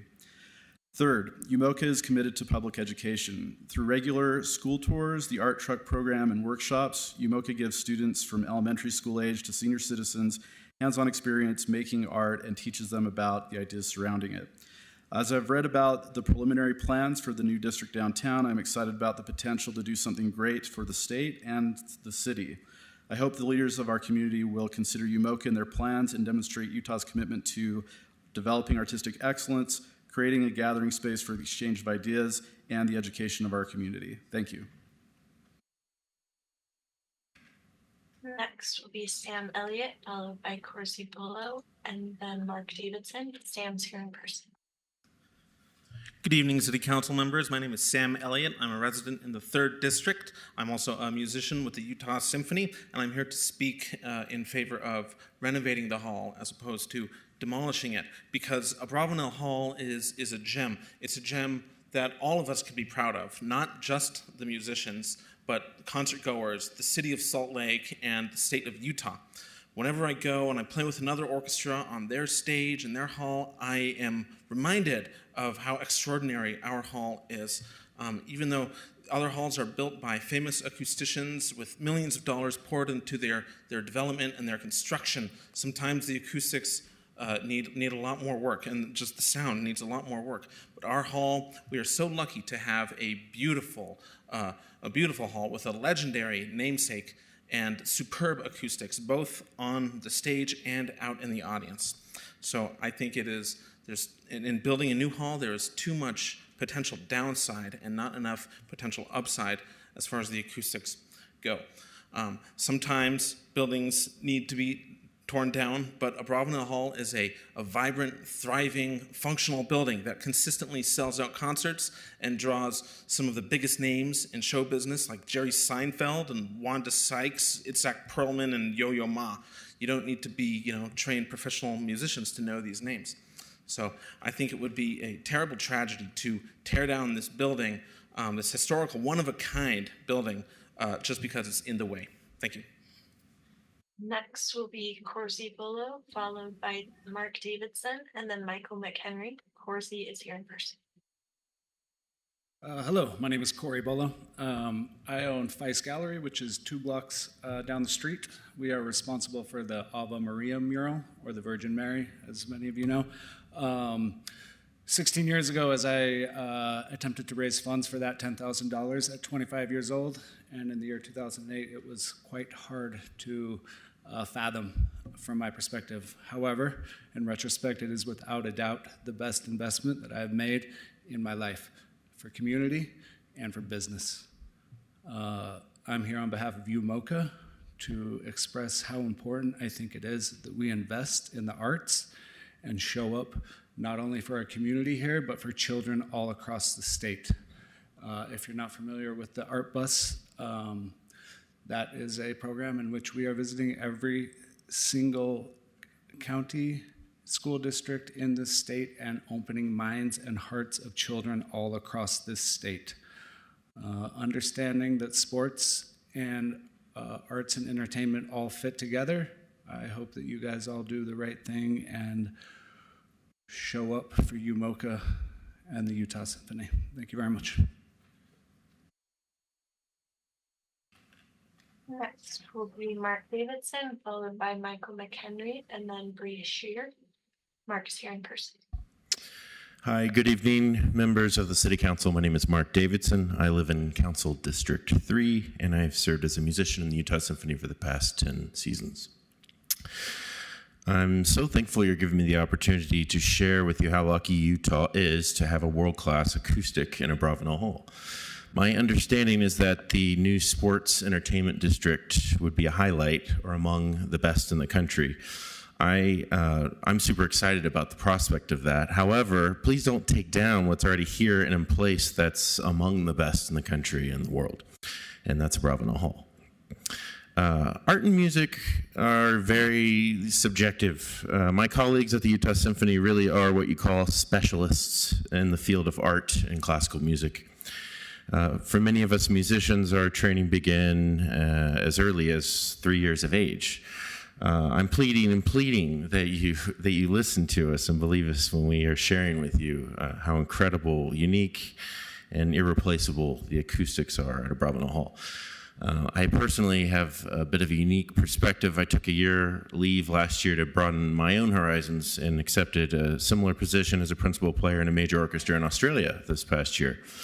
I mention that because at times I played in as many as 4 different concert halls per week. 3 weeks ago, I moved back to Utah, and after playing my first concert in Abravanel Hall, I was reminded how incredibly special our hall here is in Salt Lake City. So we know we have a great place to play at Abravanel Hall. We know we are very fortunate to be able to consistently play in a facility of world-class acoustics. I just plead with you to save the hall, and I appreciate you listening, and thanks for your time. Next will be Michael McHenry, followed by Bree Shear, and then Hannah Skeen. Michael's here in person. Let's see. Council, thank you so much for your time to speak on this great opportunity. My name is Michael McHenry. I'm born and raised here in Utah, and I'm the founder of the McHenry Group, which is a progressive restaurant group here based in Salt Lake City, and we operate a handful of restaurant brands from St. George all the way here to Salt Lake City. I'm also the executive director of the Utah Restaurant Association, and Smith Entertainment is already at the forefront of this very beautiful intersection of culture and art, sports and entertainment, of course, food and beverage. We saw this about 2 years ago, and it really was the big driver for us to make a considerable investment in what we believe is going to be our flagship location here at the Post District in downtown that'll open here in just a few months. And as a small business owner in Utah, and I consider myself to be one of the biggest champions of Salt Lake City and our beloved state, I want those to see the opportunity that small business owners like me that see what Ryan Smith and others are doing for this great city and providing opportunities for us to really take advantage of the progress and the support, such as one to be making the most considerable investment we have since our inception here at the McHenry Group. And so I leave this as a proud member and champion of this great city, and many of my friends that spoke tonight, to see the opportunities to be able to merge all of these beautiful just opportunities and the excitement for this great city. So thank you so much for your time. Next will be Bree Shear, followed by Hannah Skeen, and then Jan Aramaki. Bree is here in person. You know, I think it's a little warm in here. Let's just tear the building down and build a new state-of-the-art. I come to you tonight as an urban researcher. I've written 45 or 50 articles about how cities change. And here's the bottom line. Cities change. Let's just go over the last 20 years. Main Street used to be really thriving till Crossroads Mall was built. Crossroads Mall killed a lot of Main Street. And then Gateway Mall was built and killed Crossroads Mall. And then City Creek Mall was built and killed Gateway. All of these things have to struggle to revitalize themselves. The convention center itself is a 2-block problem, just like all of these other projects that I'm talking about. The 2-block problem is when you take some 2 blocks of a downtown and you wipe it clean and build one big project all at once. And when you do that, you build something that's going to go out of style all at once. So the key to a revitalized city, and the key is to create a framework for revitalization that can happen incrementally. That's what Brigham Young did, and that's what you should do. Thank you. Next will be Hannah Skeen, followed by Jan Aramaki. Hannah's here in person. Hi, we're probably all running together at this point, so thank you. I know it's hot and I know it's late. Thank you for listening. Just a couple things. I know there's an initiative to keep families downtown. If there's going to be a entertainment and arts district, there should be a way to subsidize the children in those families that are paying the tax. I think it would be really important not to price our families out of Salt Lake City. The goal is to make it beautiful and wonderful so that people can enjoy it, bring in economic development so that we have a safe city, but I worry that we are risking pricing our families out of being able to purchase a ticket and go to a hockey game. You also have to pay for popcorn, snacks, tell your kids, no, sorry, we can't buy that jersey because we spent all this money on this instead. And just the idea of those families carrying that tax and then also be charged to participate in the events sounds odd. The other thing, we owe it to our community members from Japantown to give them a fair cut of this deal. We also should be looking out for our seniors that are on fixed incomes. Certain studies show that seniors actually have the highest rates of evictions at this point. Let's see. The council should be careful about being transparent in a time where we are politically and socially divided. I believe that it's important to bring economic development downtown. I myself am a recent residential real estate development graduate. I'm pro-development, but there's a way to do it well that we continue public trust and also keep our children feeling included and not excluded. It'll suck to drive past those jumbotrons and see kids that want to participate in those things, but not be able to because they were already taxed to build the building, and then now they're being charged to enter them as well.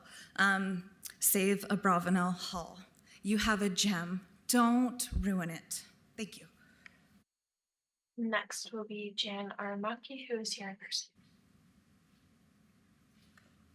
Hi, council members. Good to see you in Mayor's office. My name is Jan Aramaki, and I'm a member of the Japanese Church of Christ. My comment is going to be very short. I know that you're going to be, that the Japanese garden on Japantown Street is under the county. I understand that, but I just want to reiterate the importance of keeping that garden, because especially when you're going to be the final decision makers on the building height, because that garden is not only a memorial site for our Japanese veterans, but it also provides open space for the Japanese Church of Christ for our chapel. So if a building comes, a building could just block our whole view and really, hinder our chapel ambiance and our worship. So thank you. That was the final registered commenter for this item. Thank you, Taylor, and thank you for everyone who participated and made comments tonight. We are hearing you, and we've heard a number of great comments across the board over the last 2 times, so appreciate that very much for your comments. I will look for a motion.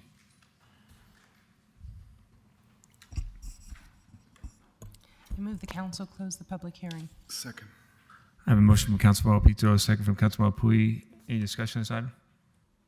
Was that to close? Yes. Okay, well, I just want to take a moment of personal privilege. I would like residents and anybody to continue commenting. So although we'll be closing the hearing, for me, I think it's important to still hear feedback. And I'd like residents to know that. So you can reach out to me, any of our colleagues. I think it's important that we hear back till the very end.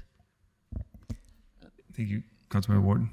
Just to speak to that, we talked a lot about whether or not to close or keep the public hearing open. So I just want to say for the benefit of everybody here that we're voting to close the public hearing tonight, but that doesn't mean that people can't still make public comment, and for that to be part of our deliberations going forward, and that if there are other new pieces that come along with the project, we can reopen the public hearing and will reopen the public hearing. So that option is always available and is very easy to do. Thank you very much. And not just public comments to the city, but you can also make public comments to any of the elected officials in the county and also. So it's not just Salt Lake City. You can make public comments elsewhere too. So any other comments? Seeing other discussions? All in favor say aye. Aye. Aye. Opposed? That motion passes unanimously. And we're going to take a 10-minute break at this point. And so we'll be back at 9:20. Thank you very much.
Salt Lake City, it's time for us to resume our meeting, and we're going on to the comments section. And our first is questions to the mayor from the city council. The mayor is not here at this time, but the mayor's staff, Megan, how are you tonight? Any questions for the Megan to pass on to the mayor? Mr. Chair, the mayor is present online. Oh, hi, Mayor. Hi. Good evening. Thanks for joining us, Mayor. Council, any questions? It's been a pleasure. No questions, Mayor. Thank you for being here. Thank you. Now, comments to the council. And there's a 1 hour time slot for these comments to the council. Our rules of decorum haven't changed. And our desires to have a open dialogue and speak to the board or speak to the council as a body and not individuals. And please make sure your comments are not using discriminatory languages, cursing, disrupting our meeting, and that we can maintain a safe and orderly meeting. So I appreciate everyone to abide by the rules. And Taylor, I will open up for the first general commenter. Thank you, Mr. Chair. We have about 9 people registered for general comments. The first will be Tom Merrill, followed by Terry Marasco, and then Bernie Hart. Tom is here in person. Okay, so Tom Merrill, once again, Downtown Community Council. We're here to comment on the Intermountain proposal that we saw more detail on today. Feeling very positive about the orientation to the public transit, which is something we really wanted to see. We like the building height. We wish they could go higher. We think that you can push on that. I think the thing that we were most concerned about, and this is largely based off my work in health policy over 15 years, an organization like Intermountain, it's tricky because we all think of them in terms of, taking care of us at our sickest, and they do a lot for this community. They are also a nonprofit. They have a very strong obligation to provide a community benefit, and it's not in the millions, it's not in the tens of millions, it's in the hundreds of millions. I think not bringing a residential component with this project is a major issue. This is an organization that benefits a lot from treating homelessness. They provide a lot of care. Those are Medicaid dollars. That's another form in which we pay for this organization. And so I just think that they are morally obligated to come back with at least some element where they contribute to the residential component of our city. This is how we solve the housing crisis. It doesn't have to be that they're developing a building. It could be that they section off a part that they land lease to someone else. But we just think that from a social determinant of health standpoint, they can be pushed. And so we thank you for your time. And next will be Terry Marasco, followed by Bernie Hart, and then Rocky Anderson. Terry is here in person. Hi again, Terry Marasco. You probably saw my note I sent about what's happening on the west side. It is much appreciated what the police have been doing. However, what the effect is, as it says in that note, is now these people are spreading into the community. There was a barbecue by the unsheltered at the dumpster area at my apartment, which I observed and sent to you in a note.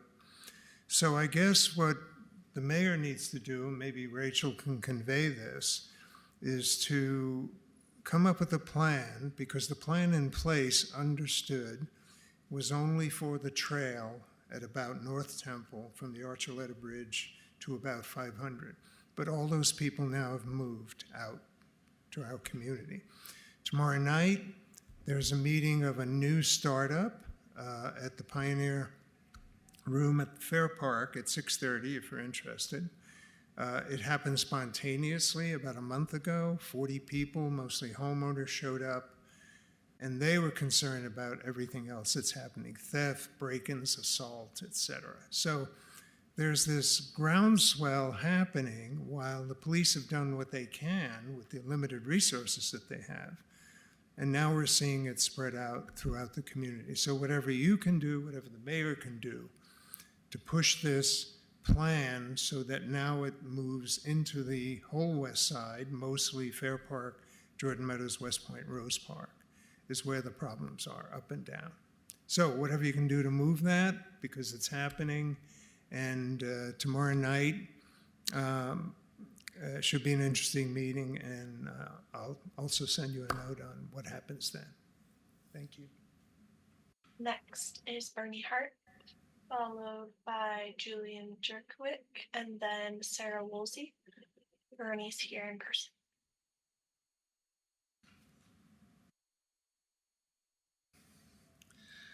Nice to be back here. My hope is that over the next 3 or 4 months, through some of the work we're doing out in the community and gathering information about the homeless campers and the people that are out in the street, I'd like to start changing what the discussion looks like. And to start that and generate that discussion, we've been doing some surveys. And I'm going to just come over the next 2 or 3 months, and I'll be here, and I'm going to read and introduce you to some people. Denise is 63 years old. She sleeps on the street. She came into her addiction issues at an older age, and she's been in 8 to 12 programs.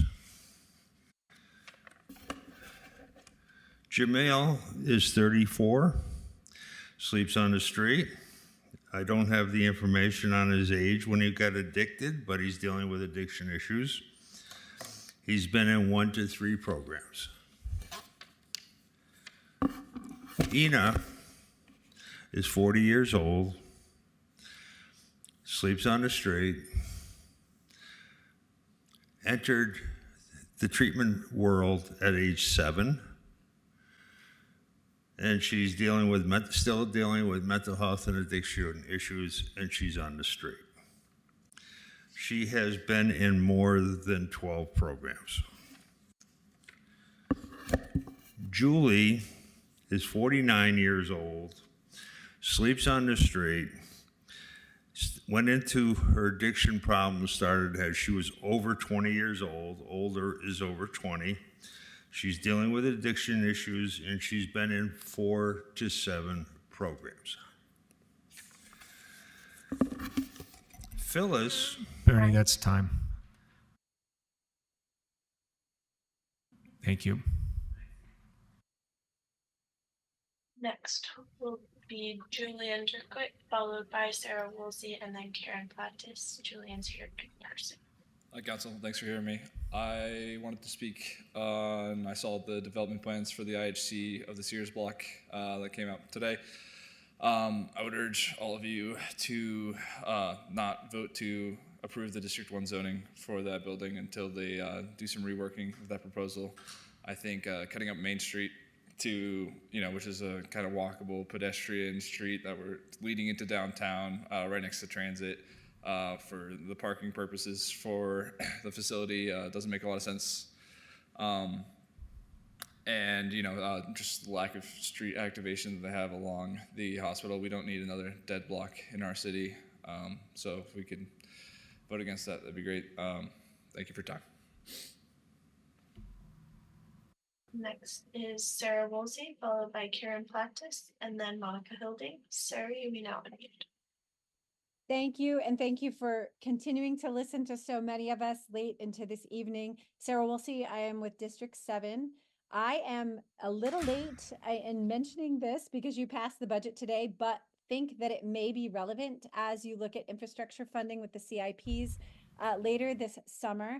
But I'm a person who has benefited from a CIP called Safe Side Streets, and we were able to get traffic calming in the heart of Sugar House, which has significantly improved our safety and experience on our street, despite a lot of reconstruction happening in the heart of Sugar House.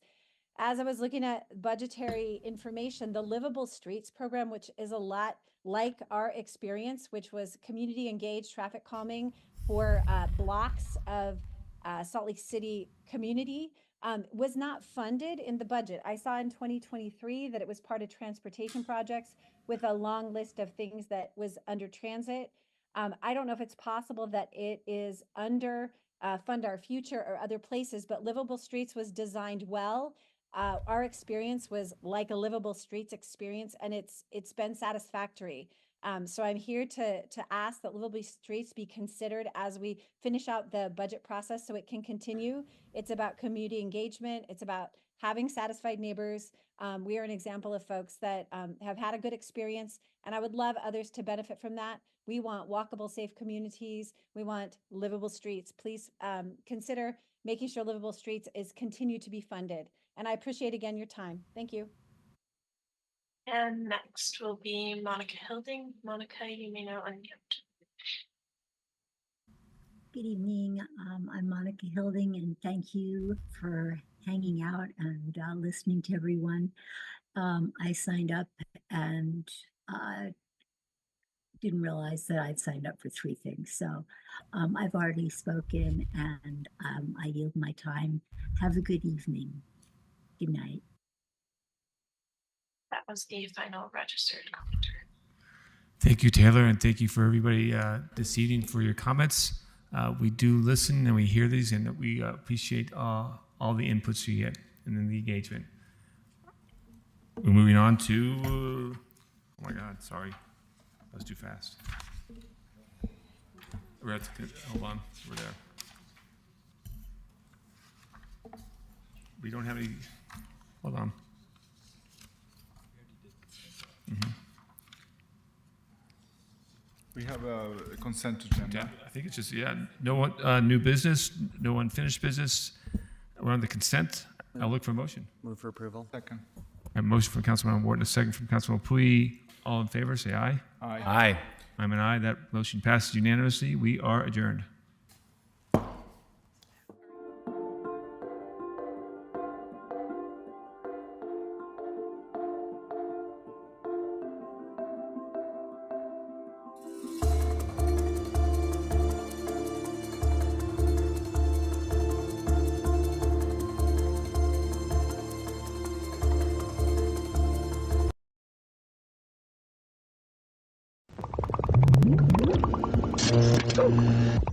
Artu?